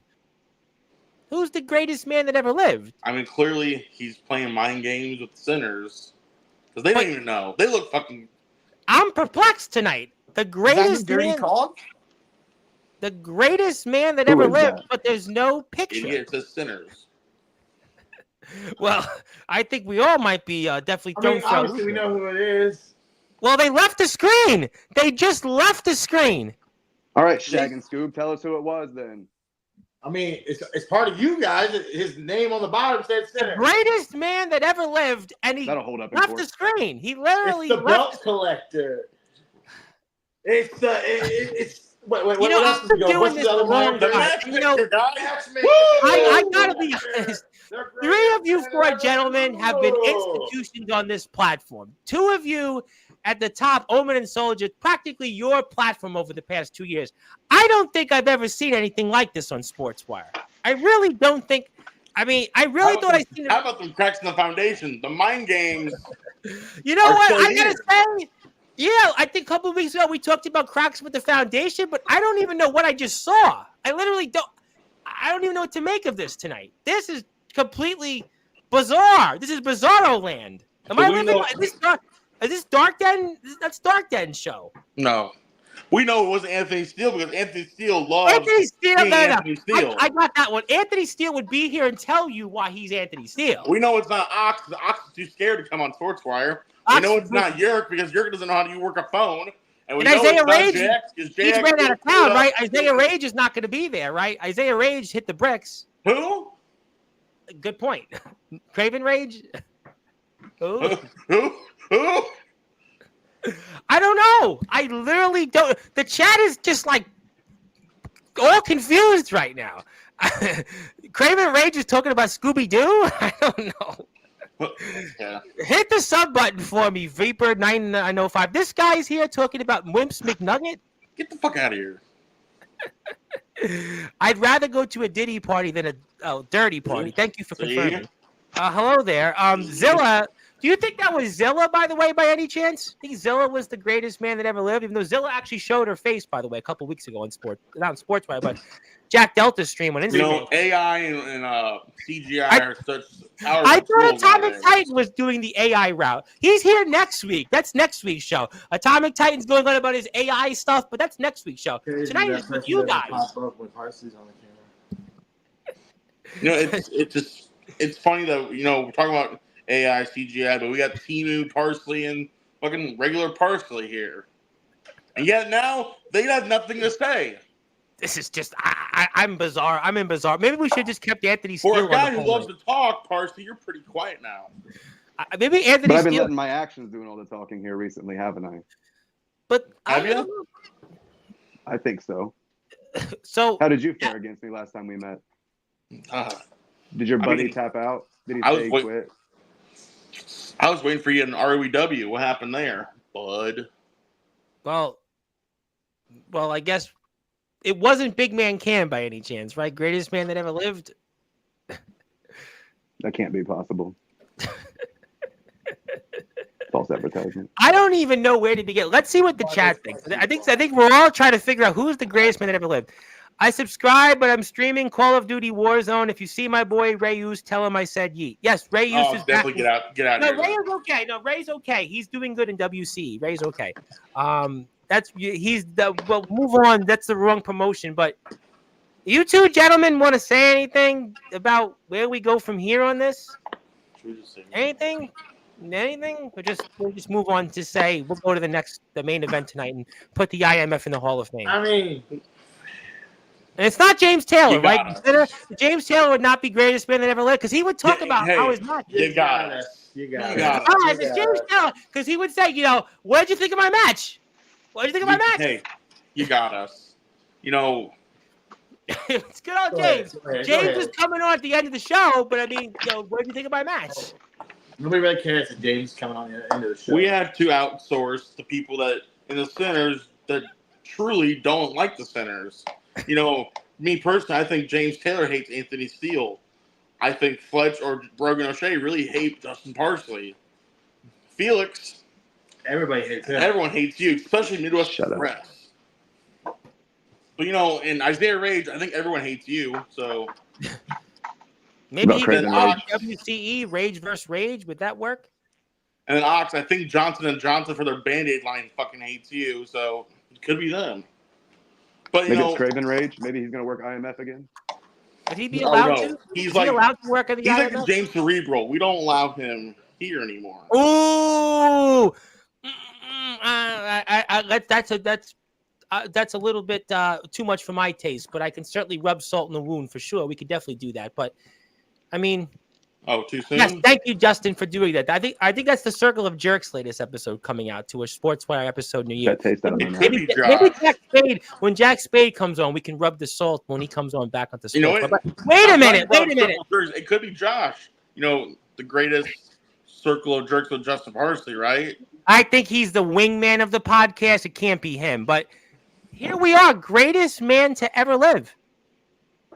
With You dot guys dot put dot somebody up to this. You I got think us. this is on YouTube. dot.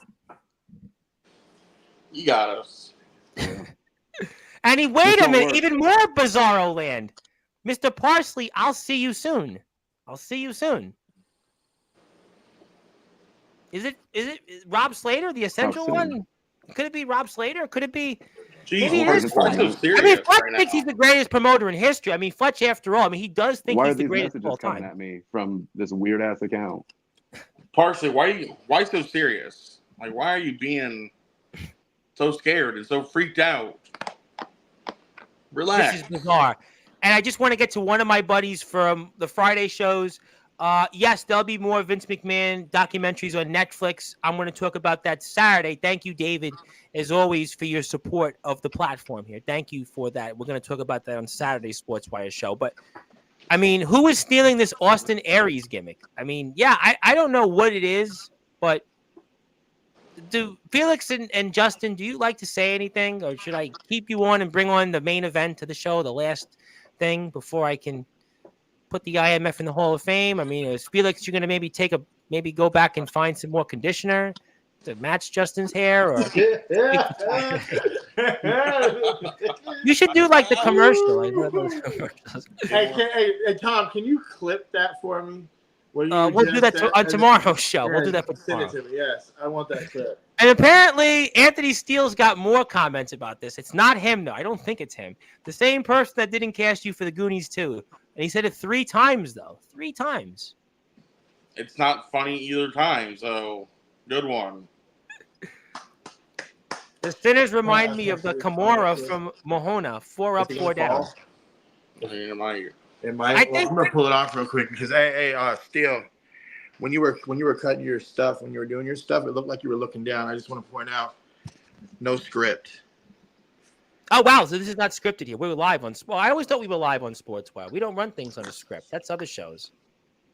Don't they do that in Indiana? They script the shows for the talent to say certain things. Is it like the 20-person booking team you have there? Yeah, it's in different areas. There's like 20 people on the booking team. Did they do that there? I mean, that's why they had nobody in the chat last week. So maybe less people on the booking team. You're on the booking team, aren't you? No, they didn't put him on the booking team. He's not on the booking team. Gosh. He comes on Sportswire. He comes on Sportswire too much. Come on. I thought you had on the booking team. You don't even have a I'm on an 11-match losing streak. 11. He's won more matches in Iowa and Michigan than he's won in Indiana. You know that's by design, by the way. Let's be honest. You know that's by design. Is Fletch booking Backyard Havoc, by the way? I'm always going to do this. If he's booking that show, Never. I'm sure if he's there, he's going to make sure he's going to win the match. It's fine. It's fine because partially I can say one thing that you can't deny. The greatest achievement you ever succeeded in your career is at the hands of myself, Tom Bryce, and Soldier GP by giving you the opportunity to be PWF champion. Sure, yeah. Those 7 Hall of Fames really do mean a lot. And I did want to get a chance to talk about it. So I think now I was keeping you on. 7. How are you jumping from 5 to 7? I think he's counting the ROW got me 6. I just couldn't make it to the ROW party. But counting that. IMF is 7. So the first ever 7-time Hall of Famer. So that does make me feel really good. And I couldn't have done it with the 3. Do you want to say anything? I think we're 4 or 5. I'm gonna let you run, Felix. Felix, do you have anything else to say? Because I think I want to bring the last. I'm just trying to figure out a lot. Who is the greatest man alive or whatever? Who did Dirty? It's all right, son. It's time for you to go to bed. You got school tomorrow. Is it a school night for you guys? It's a school night, yeah. He's got school on Fridays. School night. You got school on Fridays? Well, I think you should hit the books. You don't want to be like me. Go take that shower and climb into bed. Go to school. I hope you have a good night, boy. You really you grow fast. Kids grow fast these days. But thank you, Felix, for tuning in. One step closer so I can actually slap him and not get in trouble for child abuse. Well, I'll leave that at that. Thank you, Felix. Good day, sir. I think we lost Omen. There we go. Nope. There we go. I don't know why it's going. There we go. Much better. I think it's time to bring on. I think Mr. Parsley, are you staying here with us for this? I bid you adieu. Oh, you are? Thank you, Justin. But one more thing, Mr. Parsley, before you go, Felix, you might need to talk to your boss. He knows who I am, but he's just not using his brain. Okay, I'm over this. Thank you, Mr. Parsley. Congratulations on another Hall of Fame appearance, but this is your most bizarre appearance in Sportswire history. I think we're going to let's get to the main event here of the show, because I want to put you guys in the Hall of Fame, but wait a minute. Take me off. Oh, this is really, we're in bizarro land tonight. This is really bizarre. Ledger Shade has to top this tomorrow. I don't know if he can do that because this is the most bizarre appearance in sports. Mephisto, good to be with you once again. And boy, tell us how you're going to be in this main event to try to topple that World Heavyweight Championship that Soldier's been holding on for dear life with, and even Jack Delta couldn't topple. Well, first things first, Tom. How are you, brother? How's it been? How's the family? My family was here tonight, but I don't know if they'll want to recognize me after tonight's show. But I've gone through so many emotions tonight, I forgot where this show even started. So help us get into the main event. Well, I just want to say one thing, brother. Do you like me, Tom? I would hope so. Do you enjoy having Mephisto, brother? I would love to have you, especially after what I went through the last 30 minutes on this show. So take it away. Well, you're going to be seeing a lot more of me, brother, when this little title thing right here comes back with me. Oh, yeah. Oh, okay. Definitely. We snap it into a Slim Jim there. Soldier, this has been one night of emotions. I don't even know where to begin, but you tell me why Mephisto might be living in a third world, I guess, more or less, alternate reality. I need you to focus.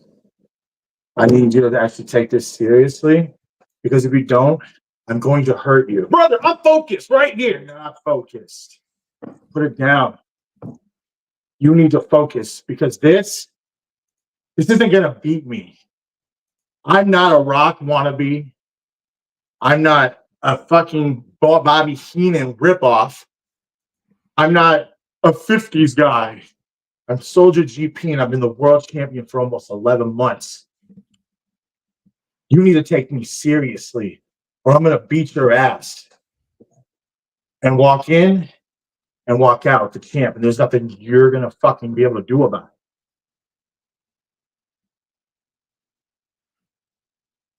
it.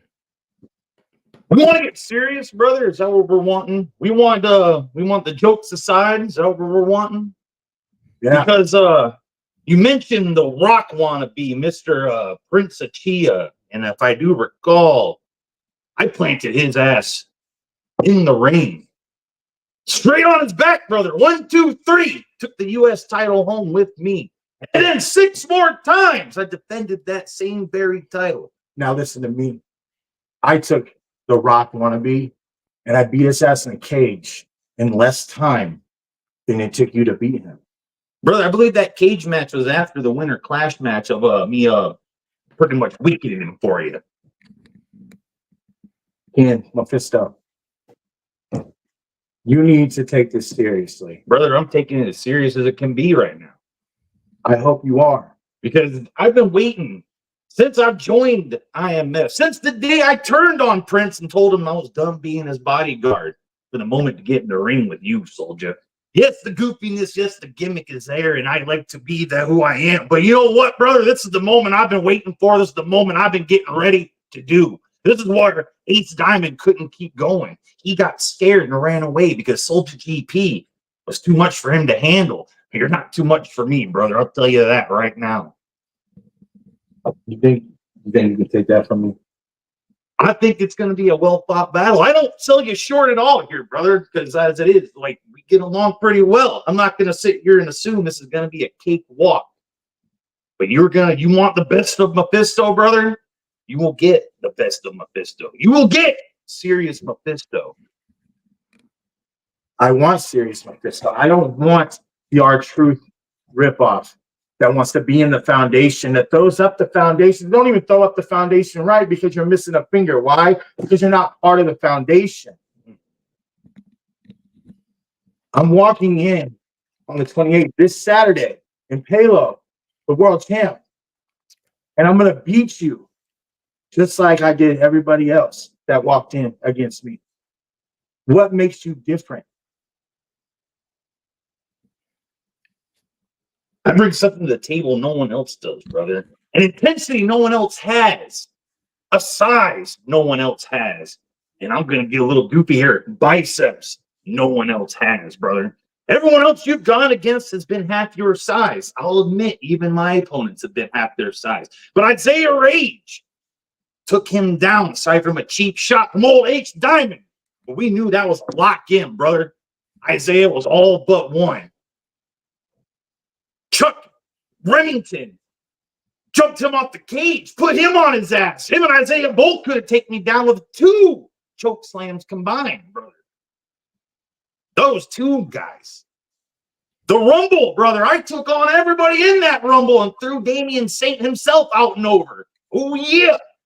No offense, Joey, but I threw you out over too, brother. And that earned me the shot that we're fighting for this Saturday, brother. There was no fluke. This Saturday, I'm going to show that you're not ready. Well, I'm going to show you, brother, that I am ready. That I have been putting in the work and the time. And I got some new tricks up my sleeve, brother. Saving them just for you, for this very moment. Because this moment is the moment I've been waiting for, brother. I'm glad you're waiting. But it's going to be a loss that you're going to be taking.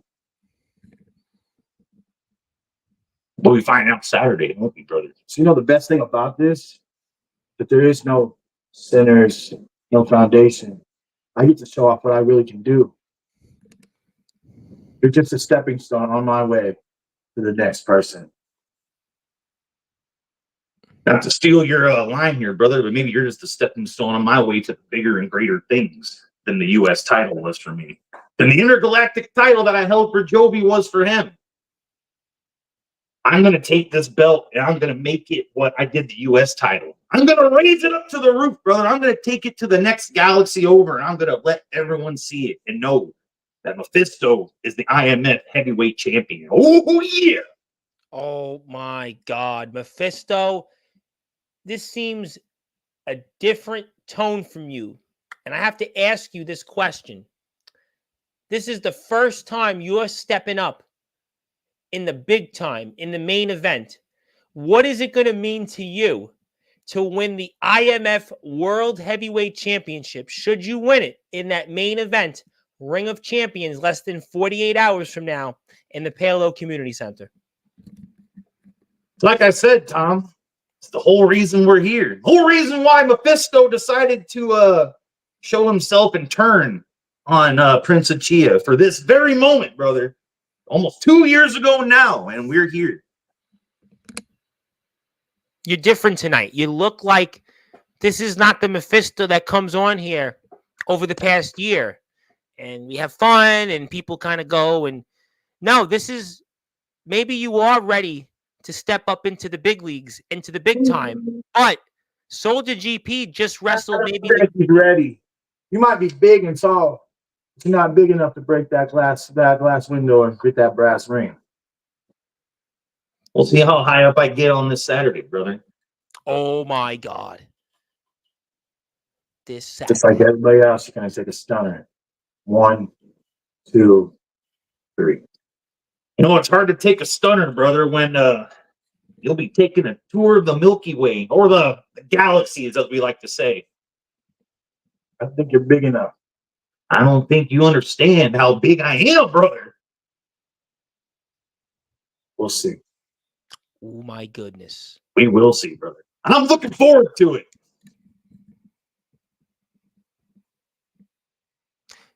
This is the biggest match of your career, Mephisto. This is the biggest match. You're in prime time, the brightest lights, the biggest stage. What do you want to say as your final? What do you want to say as your final words to Soldier GP? From me, this is just another Saturday. Brother, I'm sorry you feel that way about that, because if it's just another Saturday to you, well, I feel like I'm going to be putting in just that little bit more effort if this is the biggest opportunity I have. And brother, I feel that way 110%. Oh yeah. So I hope you bring a little bit more than just a typical Saturday monthly show, brother, because I'm bringing you everything that galaxy in me has, brother. Oh yeah. And that's a guarantee, because I am me. M.E. Mephisto. Oh, yeah. My goodness. Tom, I hope this Mephisto doesn't show up. Tonight is just a large range of emotions. The only thing I can say is you have to go to the Palo Community Center September 28th, this Saturday, less than 48 hours away. And you know what, ladies and gentlemen? If you want to go, not only am I donating 1 ticket, 2 tickets, 3 tickets to go out there, 3 tickets and watch what could potentially be one of the greatest main events in underground wrestling history between Mephisto and Soldier GP, the Ring of Champions main event. I mean, this doesn't get any better than this. And Soldier GP, ladies and gentlemen, he just wrestled Jack Delta. He just wrestled Jack Delta. This is just unbelievable what we're seeing. It's going to be a sold-out venue. It's going to be something you've never seen before. I cannot wait for Ring of Champions. I am fired up. What a night this has been on Sportswire Radio. Unbelievable what we've been seeing here. And I just can't wait. And I know before we go, there's something I promised. And I want to bring on 2 men before I do that in a few minutes to celebrate this historic. This has been a celebration for the IMF. I want to put it up there one more time. I'm sponsoring one more event, obviously, to help our animals and rescuing them. Meet and greet adoptions, pitbullsandaddicts.com. Please go out there and support them. Pitbullsandaddicts.org for the big benefit show that I'm supporting. I'm a sponsor of it. They should have put my logo on there next time, but that's okay. I'm supporting it. I hope you join me for that. We're certainly supporting the bikers, the rockers that go out there and are helping the animals. But let me give you guys the floor on this.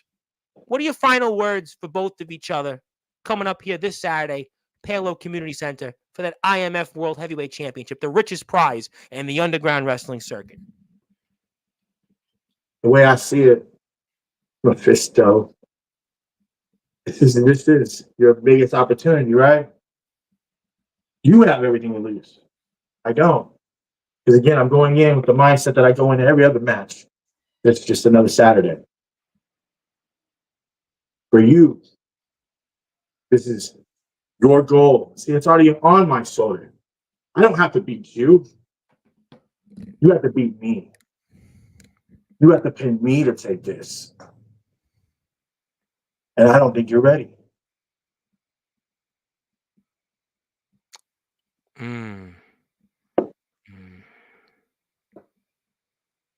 Brother, come Saturday, I'm bringing a side of me I haven't brought out before. You're going to see a whole nother Mephisto, a more intense Mephisto. And it's funny you say that I have to beat you and to get that title. That may be correct, brother, but you have to beat me to retain it. It ain't going to be no cakewalk. Ain't going to be no walk in the park. It's going to be a grueling battle, brother. And I'm going to fight you blood, sweat, and nail if it need be. Because like you said, this is my greatest opportunity, and I will not squander it with silly antics and a little gimmicky goofiness, brother. You're going to get the real deal. Anthony. Oh, he just quoted Anthony Steele. Anthony Steele. He just quoted Anthony Steele. This is Bizarro Land tonight is on Sportswire. I mean, boy, this has to be the most epic IMF show in Sportswire history. Boy, they have shown why that they run this platform. They have shown why they've built it. What a main event here. Maybe the greatest main event in underground wrestling history, in IMF wrestling history, in Ring of Champions. Mephisto and Soldier GP, the popular monster, the man that has reigned supreme in the underground wrestling circuit for nearly a year, the man that just wrestled Jack Delta. He just wrestled Jack Delta in one of the most historic matches in wrestling history. Wrestling history. He just wrestled Jack Delta, one of the most historic matches in wrestling history, and he's coming back to defend his championship against Mephisto. Oh my goodness. This is why I've donated not one. I'm going to beat Mephisto. I'm coming back to beat Mephisto. I'm not coming back to defend against Mephisto. I'm coming back to beat Mephisto. Because there can't be no other way. Well, you know what, ladies and gentlemen, this is just what a night here. But I do have to, before I end this show, there's something I have to present to the IMF. And I do want to say hello to Ray Oos. Hit the sub button for us for the IMF and Sportswire. Yes, Mephisto takes Soldier on for an extended tour of the galaxies. Yes, we do want to do that. But I need to bring on two men to help celebrate an historic moment here. An historic moment that it's time to finally happen here. And put them in to the IMF, into the Sportswire Radio Hall of Fame. Two men that have been synonymous with the IMF on Sportswire Radio. And before I put that certificate up on the screen, we are joined here to celebrate. We are taking a break from the war, the tension, the bizarro land tonight on Sportswire Radio to celebrate the IMF, and what two better men who have been at the epicenter of the IMF, and one man who hasn't worked there.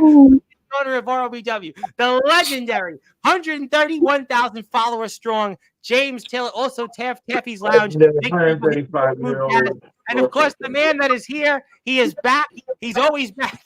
Anthony Steele. And gentlemen, I mean, how you doing? And what a night here! We're capping it off to put the IMF in the Hall of Fame alongside ROBW. And gentlemen, how are we doing tonight? How are we doing? Hey James. There's a wise phrase that you said to me a long time ago. Imitation is the sincerest form of flattery. So thank you, Mephisto. And I'm actually rooting for you, boss. What? I'm rooting for you. I'm rooting that you beat the dog shit out of Soldier GP. Even though Soldier GP does have a better stunner than James Taylor, I'm rooting for you. James, you're growing the hair out there, buddy. I'm liking the new hairstyle. But James, see, it was like a year and a half ago we found these guys. You found these guys actually, and you sent them my way. And I'll give credit where credit is due. This is a night to fight right now. This isn't a night to fight right now. This is a night that I'm gonna be me. So, Mr. Soldier, Mr. Omen, I'd like to have your full undivided attention real quick. I think it was what? Not Mephisto's attention. That was a good one, Mephisto. That was a good one. I'm trying to think. Was it? It was March of 2023, if I am correct. I believe so. Sounds about right. It's when I met you two guys. And Omen, respectfully, I came to Iowa for you. Omen's looking at No. I'm being for real. I'm being for real, Omen. This man to man. I came looking for a fight. 6 months prior, I had not been in a ring. For 6 months prior to that. And I came looking for a fight against Omen Black. And I'll give credit where credit is due. Omen Black brought a fight to Anthony Steele. A fight that I hadn't had in a very, very long time. James coughed. And to see where this is going now, I'm happy that it has happened to the IMF. I'm happy that the IMF has graced many people's screens, many people's arenas, and soon to be very more. And I'm happy to see what IMF has turned out to be. And I'm also happy that IMF has let me sign a contract to be here. Good point. Because if there's one thing I want to say, thank you, Gary Patrick, wherever he's out there. What a good owner, right? Giving a chance to Anthony Steele. That man, Gary Patrick. I hope they put him for the Nobel Peace Prize. Hey, Gary. Oh, thank you. Whoever Gary is, we love Gary, and we hope Gary's going. I think Gary should go into the Hall of Fame as Gary Patrick. I'm just saying. We might have to do that next month. No, there's one thing that I really do want to say. Whoever Gary is. IMF. Gary, maybe. I don't know. I'm not. Or Shane. Or Shane. Or Travis. Or Travis. The Travis, yes, Travis too. We love Travis. IMF is not TBW. IMF is not XCW. IMF is not Resurrection. Oh, wait, but you mentioned Resurrection again. IMF, I will hands down say, IMF is probably the most professional place I've ever stepped foot in. I'm dead ass. Yeah. Is that a shoot? IMF has some of the best talent to work with in the Midwest. And I'm glad to be a part of IMF. I'm glad, even though y'all don't want me to say this, I'm glad to call IMF my home. Hey, brother, you got something right there. No, I'm gonna have something right here on Saturday, and I hope so do you. But no, I'm this is a bizarre episode of Sports. There's gotta be a time where I give. There's got to be a time where I give kudos to somebody, and I'm glad it's IMF. The real deal. I want to give James Taylor the floor because I think James Taylor is the man that actually put some of the guys in the IMF on the Nemesis session. James would obviously like to say a few words before I put the certificate up. And James, it's always good to see you back on Sportswire. It's been a while. And what would you like to say? It's a reason you're here, and I pass the baton to you. Well, first and foremost, Tom, pleasure to see you as always. Yes, sir. Soldier, there's only my way, but nonetheless, this ain't about anything with that. Oh, my bad. Oh, you're talking. I'm sorry. Here, let me put my phone down. I'll listen. Go ahead. So now that you're done being a smart ass, I'll go ahead and retort. Appreciate you coming down to ROEW. Appreciate you getting in the ring with the champion. Unfortunately, he was injured. It is what it is. But hey, the show must go on. But you are still the IMF World Heavyweight Champion. And you're going against Brother Man over here, who likes to say brother a lot. All right. There's nothing wrong with that. I get it. Brother. You made a point, and I know this ain't about you and me, but if it was me, Mephisto, you need to get your ass serious, because if somebody like Mr. Patrick over here decided to say it's just another Saturday to me, I tell him, I bet you that this Saturday is the end of your run and your entire career. But Mr. And I knock his head off for it. But you know what? I don't know you from a hill of beans, Mephisto. But this ain't about none of that. You know what? You guys are going to have fun this Saturday. I know that you're all going into the Hall of Fame tonight. So congratulations. And this knockoff wanted to come on here and give you a good cheers and a toast and say hell yeah to you. Yeah, Jay Taylor. One day. What? What? Hey, I actually do have something to say, Mr. Taylor, since you are the owner of ROEW. I do have the best. You know, I did you a favor. Wrestling. I did you a favor by coming up there facing Delta. You did me a favor. I did you a favor. You asked me to come up there and face Delta, did you not? I challenged you to accept it. I accepted that challenge. I came up there, I did the favor, I came up there and I wrestled Delta. Now, I know. You owe me a favor. I owe you a favor. And what's that, sweetheart? I want you to send back Jason Storm. Oh. You know I what? want Jason Storm. I just got a little bit, I just got a little taste of him when I was there, and everybody wanted to break us up. That was true. I can arrange that because I can't Jason stand Jason Storm. You got to promise me if he shows up that you will beat the ever living shit out of him. But I still need him on my show now. Don't kill him, but I need you to beat the crap out of him. Send him here, and I'll send him back in a wheelchair. Oh. James, you're toasting people to be in a wheelchair. Also, Mephisto, don't listen to James on what he would done. He said he's going to stun Soldier for the past year and a half and still hasn't done a damn thing. So Omen wants Cross. Omen wants Cross. You want Alex Cross? The fuck? Yeah, well, actually, I have a reason why I think that is. Isn't he a part of like the most viewed match in ROEW history? I just don't like his fucking look. Well, there's some people out there that apparently like his look, but I don't think they will watch. Yeah, that's it. Omen. I think they think he's a little older for me.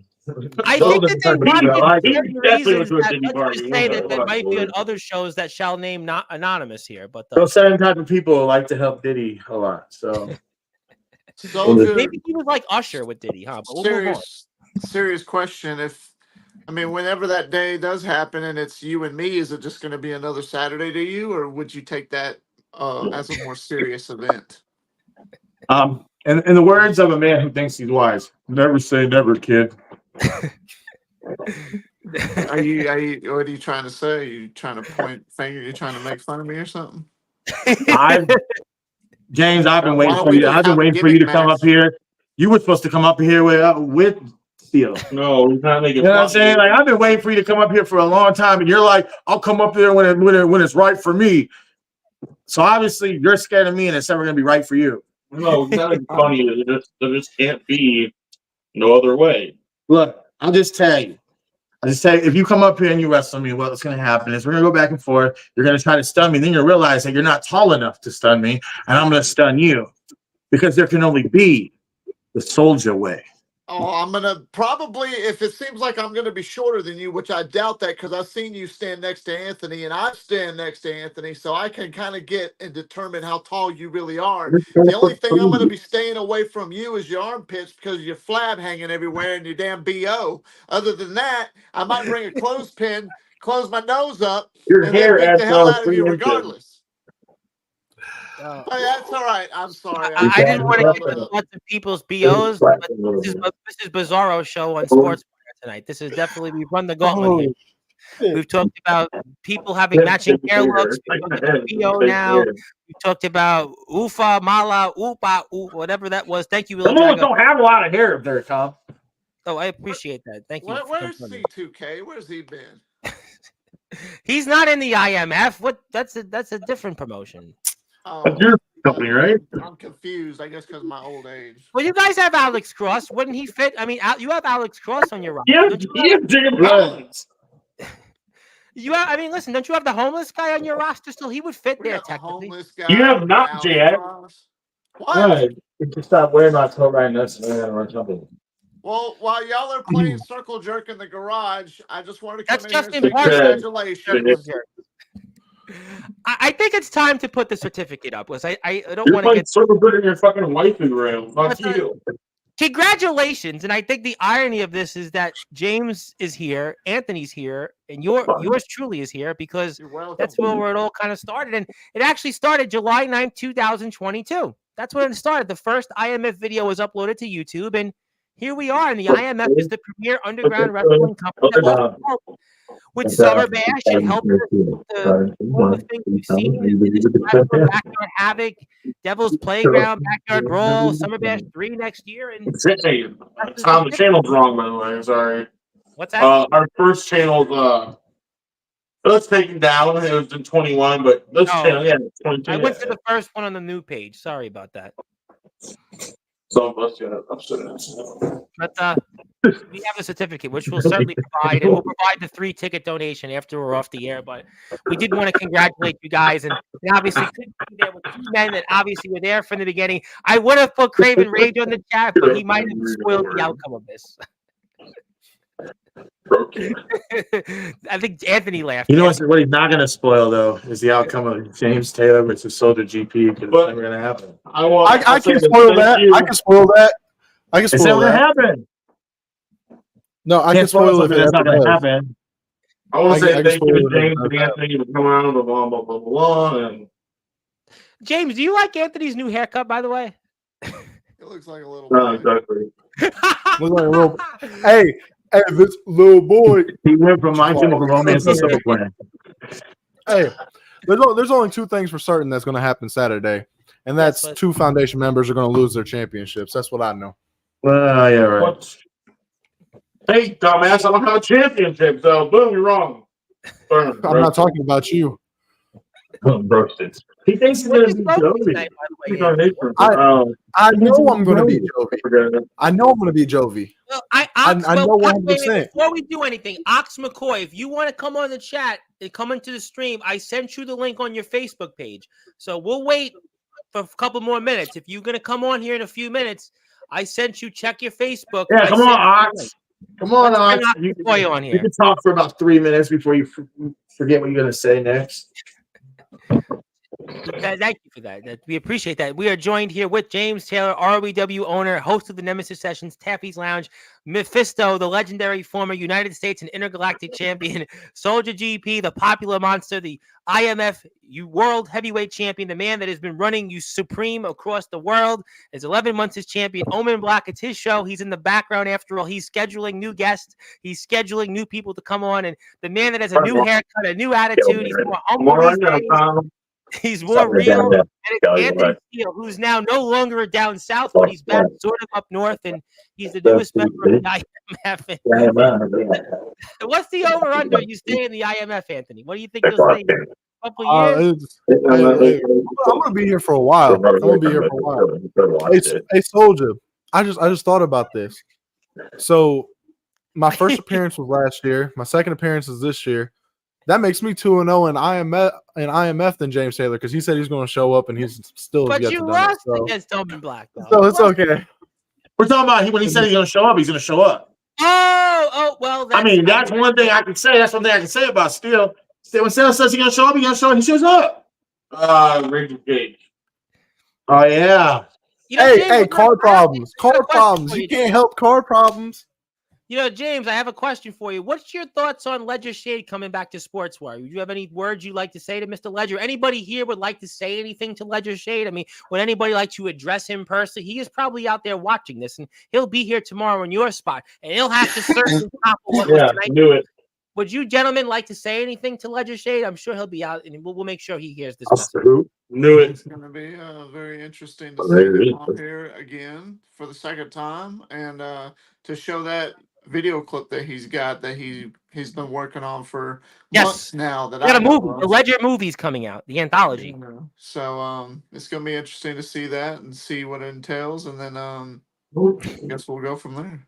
Yes, it's going to be exciting. I mean, who knows? I think funny. It's funny, Tom. Yes, sir. All I have to do is just be here, and everybody's look at Soldier. Look at his attention constantly on me. I ain't barely saying nothing to him. He just James this, James Actually, that. I was about to talk. We asked about what we thought about legislation. He was asking what we thought about Ledger. I was about to speak, but you interrupt. But you want to go first. You want to make it about you, so let's go, Taylor. Make it about you. James, I do want to hear what Omen and Soldier have to say about Ledger Shade. Actually, this is actually something interesting. Gentlemen, the floor is yours. So I just want to say, hey, Ledger, when you want to come back, call me. I actually have somebody that I think you'd match up pretty well against, and it would bring a lot of views and a lot of eyes on you and this person. Oh, okay. Anything you want to say, Omen, on that? Anthony's quiet on that for a change. Oh, I've spoke my piece on Ledger. I know you'll always speak about it, but Omen, it's your show. If Ledger come here and be tested, we all, yep. Well, I mean, I don't know I'm saying if he wants to come and actually people that gimmicks that aren't like borderline gimmick infringement, and he actually wants a challenge, give me a call. I got a few guys that'll match up pretty well. Well, I mean, he's going to be here tomorrow, and I'll certainly relay the message. I mean, we're watching the big movie from Ledger. We're all excited about the movie, but we'll definitely make sure we ask that to him. I guess we'll give Ox McCoy 60 seconds. Otherwise, we're going to say, you can say it Saturday, Ox. But yes, Anthony, you'll get one of the last words today. So I got a text. People want to know, Soldier and Mephisto, how tall are y'all? What does it matter? Okay. How tall? Well, one, James said he's been wanting to know because obviously he's Well, I'm not 4'9" like James. I'm 6 foot. 4'3", dude. 4'11". It's 4'11". and a half. Dude, he's 4'3". The hair adds 5 inches. I like the new hair. So I would be afraid to wrestle. I'd be afraid to wrestle Taylor then. I'm afraid if I kick him in the stomach to stun him, he's going to fly back. Let me ask you. Like, I'm going to kick him. Soldier, how old are you? I don't think I've ever asked you that. I'm 36. You're 36, motherfucker. Brother, lady never 40. Well, we got breaking news. Breaking news. Like you're I gotta cut everybody off to close the show. Ox McCoy has some rather, let's just say, message in blood-like words. Ox McCoy, take it away. All right. First of all, I just ran to my car, so holy fuck. God bless you. God bless you, Ox. He's already gassed. This is an Ox right now. This is Sean McCoy. And I want to say to Gary and Shane, thank you for taking a gamble on me. You know, it means a lot to me. I wouldn't have changed it one bit, brother. Like I'm always going to gamble on you. Fuck. I'm always going to gamble on you. That's what it is. Yeah. You're our John Moxley. You're my dad. Like, you're our John Moxley, brother. Like, you're Shane's dad. I've been to multiple wrestling shows, and I've never seen anybody bleed as much as you bleed. I love the fact that we have that in our company. Come on, I came here to suck your guys' dick. I didn't need money. Come on. Man. Call the reach around, brother. But yeah, guys, for real, congratulations and keep up the good work. This is you too, brother. You're a Hall of Famer too. Yes, it's everybody in the IMF. This is you too. The entire locker room gets a credit. Except for Taylor. Well, except for Taylor. I don't know that guy. Why? Because he's never stepped foot. He's never stepped foot in an IMF ring. So why would he? Why would he get the Hall of Fame nod? Well, congratulations, Ox. You are a Hall of Famer, and the entire locker room is a Hall of Famer again. So you deserve it. Right. Ox, you deserve it too. This is you. This is all your what you put into the company. IMF. It's you guys deserve it. You guys all deserve it. What you guys have done. If I could say the final words here, I'd like to be able to say it because of what you guys have meant. I think for a couple things. Number one, I don't think Sportswire is what it is without the IMF. What you guys have done, you guys were courageous to go out and, come on these streams and talk to people, whether it was in Maryland, Indiana, Michigan, Wisconsin, Connecticut, all these different players. Some of them said, yes, we want to work with you guys. Others, well, they had their own ideas, and nothing wrong, no shade, not a shade on them. God bless them. Others had their own revisionist history, but you guys were courageous in going out there and wanting to just reinvent the wheel. The GBYWN is having their reunion show coming up here this Saturday. In many ways, you guys picked up where the BYW link and the GBYWN left off. Yes, WCE was the first one, but IMF took the ball and ran with it. IMF led us to all these different things. And yes, James Taylor and Anthony Steele were right there side by side. And I think it's very poetic that they're here because these have been the guys that have been here just about since the very beginning after WCE. And we wouldn't have what Sportswire is every night. We wouldn't have had the opportunity to speak with Ledger if it wasn't for James Taylor, IMF, and Anthony Steele. We wouldn't have the opportunity to have had Osiris here and Ox McCoy and Justin Parsley and, the good guy CJ Black and Jack Gelter and all these great names, Aaron Blaze and, other guys, Jake Dvorak, Tarzan Duran, Jimmy Controversy, Gabe Sayers. Atomic Titan. Some people might want to call him different names, but Joshua Allen and Alan Michaels and whatever Shane Davidson's new name is, and all these great names, Big Man Cam, even though he's on the other show, and all these different people that have been a staple to Sportswire, D'Angelo LaFlame, and names like Drake Golddragon that have been here, names that you see all across the yard, D Savage and Jason Storm, although Soldier hates him, but the facts are fuck him. All these great names. If it wasn't for the IMF, we wouldn't have had the opportunity because they helped the backyard and underground scene be fun. They helped it make it colorful. They were all about taking chances, and they do that in their own company. That's why every show I donate 1 ticket. I'm donating 3 this time so somebody can go out there and watch these gentlemen who put their blood, sweat, and tears out there.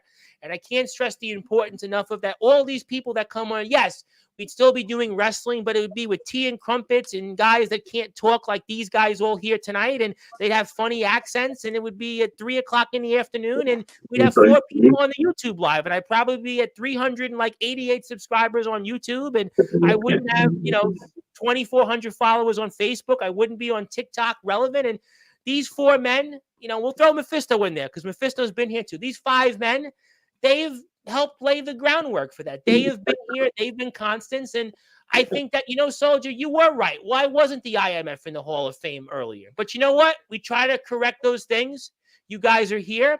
We wouldn't have the platform what it is today if it weren't for you guys. Yes, WC was first, but you guys laid the groundwork to get the other people that came on from other promotions, the other people that came on and got a chance to showcase their skills in the backyard and the underground. It's because of the IMF. And I would also make it clear there's one promotion every time that I donate 1 ticket to, at the very least for a kid, a family, to go out there and see these men and women go out there. It's the IMF. And that will always continue to be.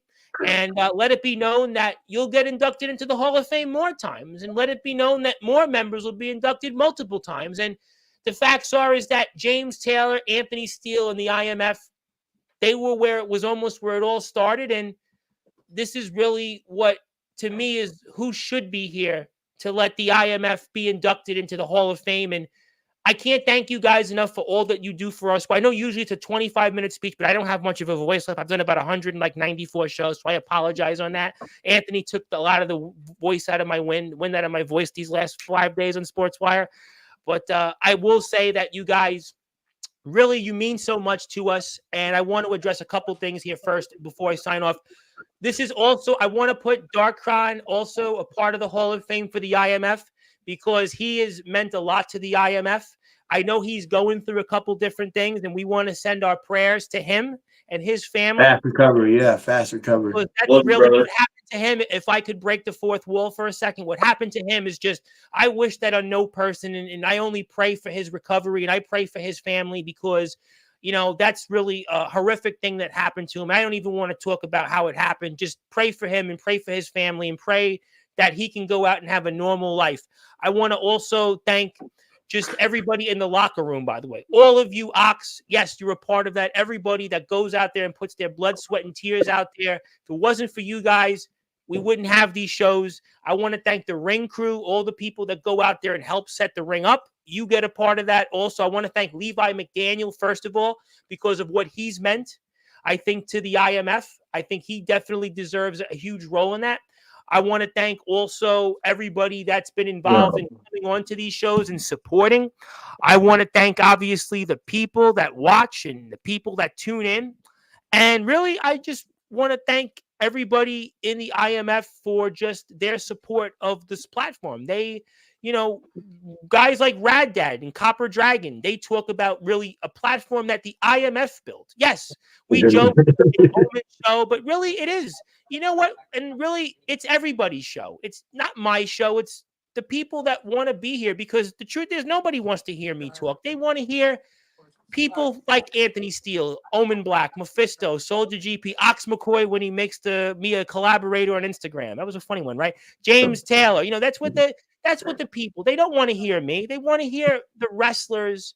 And this is why we're here every night. This is why we transformed from being, you know, a British independent wrestling show with some occasional independent wankers. Nothing wrong with that. No shade. But this is really what they did. The IMF deserves it. And I also want to say when the IMF goes into their venue coming up, the new one in November, I like to induct the IMF again in the Hall of Fame for a second time. I want to make that known that we'll put the IMF in the Hall of Fame for a second time. I think that's important to note. I like to rectify that. And I just can't thank you guys. I know it's been a long show. I don't have much of a voice. And, you know, I appreciate all you guys do for our sport and everything you've done for setting the wheels in motion with Summer Bash. And I know the guys in Massachusetts took the ball also and ran with it. Next year, we've got Summer Bash again. We've got the Backyard Havoc. I think you guys played a role in support so with that as well. And the Devil's Playground and taking a chance on young guys. Tyler Fury. IMF takes a chance on Tyler Fury, Thomas McEntee, and takes a chance on even guys like Justin Parsley. Listen, Justin Parsley's greatest success has been in the IMF. I'm going to say it. You know, Justin Parsley, yes, he was done some great things in Indiana, but it's in Iowa that they recognize his skills. We see up-and-coming talents right now. Il Drago tonight showed he's got a coming-out party. We see people from all over the place that are making their home in the IMF because the IMF is truly about open collaboration. They're about the doors opening. They're about say, you know what? I want to travel and find out who's the best. I want to travel and find out what you bring to the table. And I think that that's, to me, the spirit of all wrestling matters. The IMF lives that every single day. The IMF doesn't turn anybody. Look at Anthony Steele, right? This guy has been banished at a resurrection how many times? TBW, XCW. I mean, left last time. Listen, there are people that says Anthony Steele, I can't even watch him, but IMF doesn't care about that. They don't care. They say if you can bring the best of skills, you can show you're a locker room leader. How about Justin Parsley? They don't care about what Justin Parsley's history's been. They're not worried about that. CJ Black and C Money got to wrestle brother versus brother in a ring in the IMF. I mean, that happened there. I mean, all the different people you've seen, they've gotten a chance in the IMF. And I think that that's really an important thing. And I want to let some people say thank you to you guys. Big Tex, my buddy Big Tex, we had some great shows recently with DBW.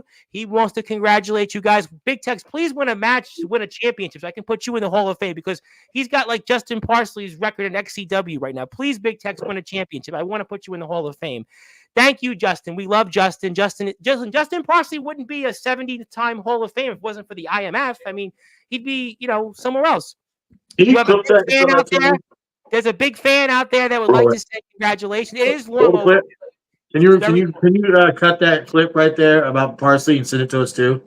Yes, you got to remind me when we're off the air in a few minutes. Please remind me because there's a lot of things you missed. I feel like, by the way, one more thing to break the fourth wall. I feel like whoever the owner of IMF is, Mr. Patrick, I feel like he's Vince McMahon. I'm Jim Ross in the ear when we do these shows every month. I feel like, yes, okay, scorecard this and you're in my ear, and whoever that might be, we want to thank that owner there. But we thank Mr. Patrick. And yes, Mr. Patrick will induct him in the Hall of Fame in November. How does that sound? Sounds like a deal, right? But definitely, we want to thank everybody that's been here to support the IMF. Yeah, Gentlemen, you're gonna induct Gary Patrick and Shane McMurray. you tell me. You tell me who's the owner of the IMF. All right. Well, I'll tell you why I'm going to draw the line. I'll tell you. Can I draw the line though on one thing? You're going to all laugh though. I promise you're going to laugh. I'm not inducting Anthony Holloway to the IMF. Did anybody think that was funny? Who was that? Who's that? Well, I think in the South they know who Anthony Holloway is. Well, if it makes you feel better, I mean, Anthony Steele's in the Hall of Fame. Okay, I think I've got the point.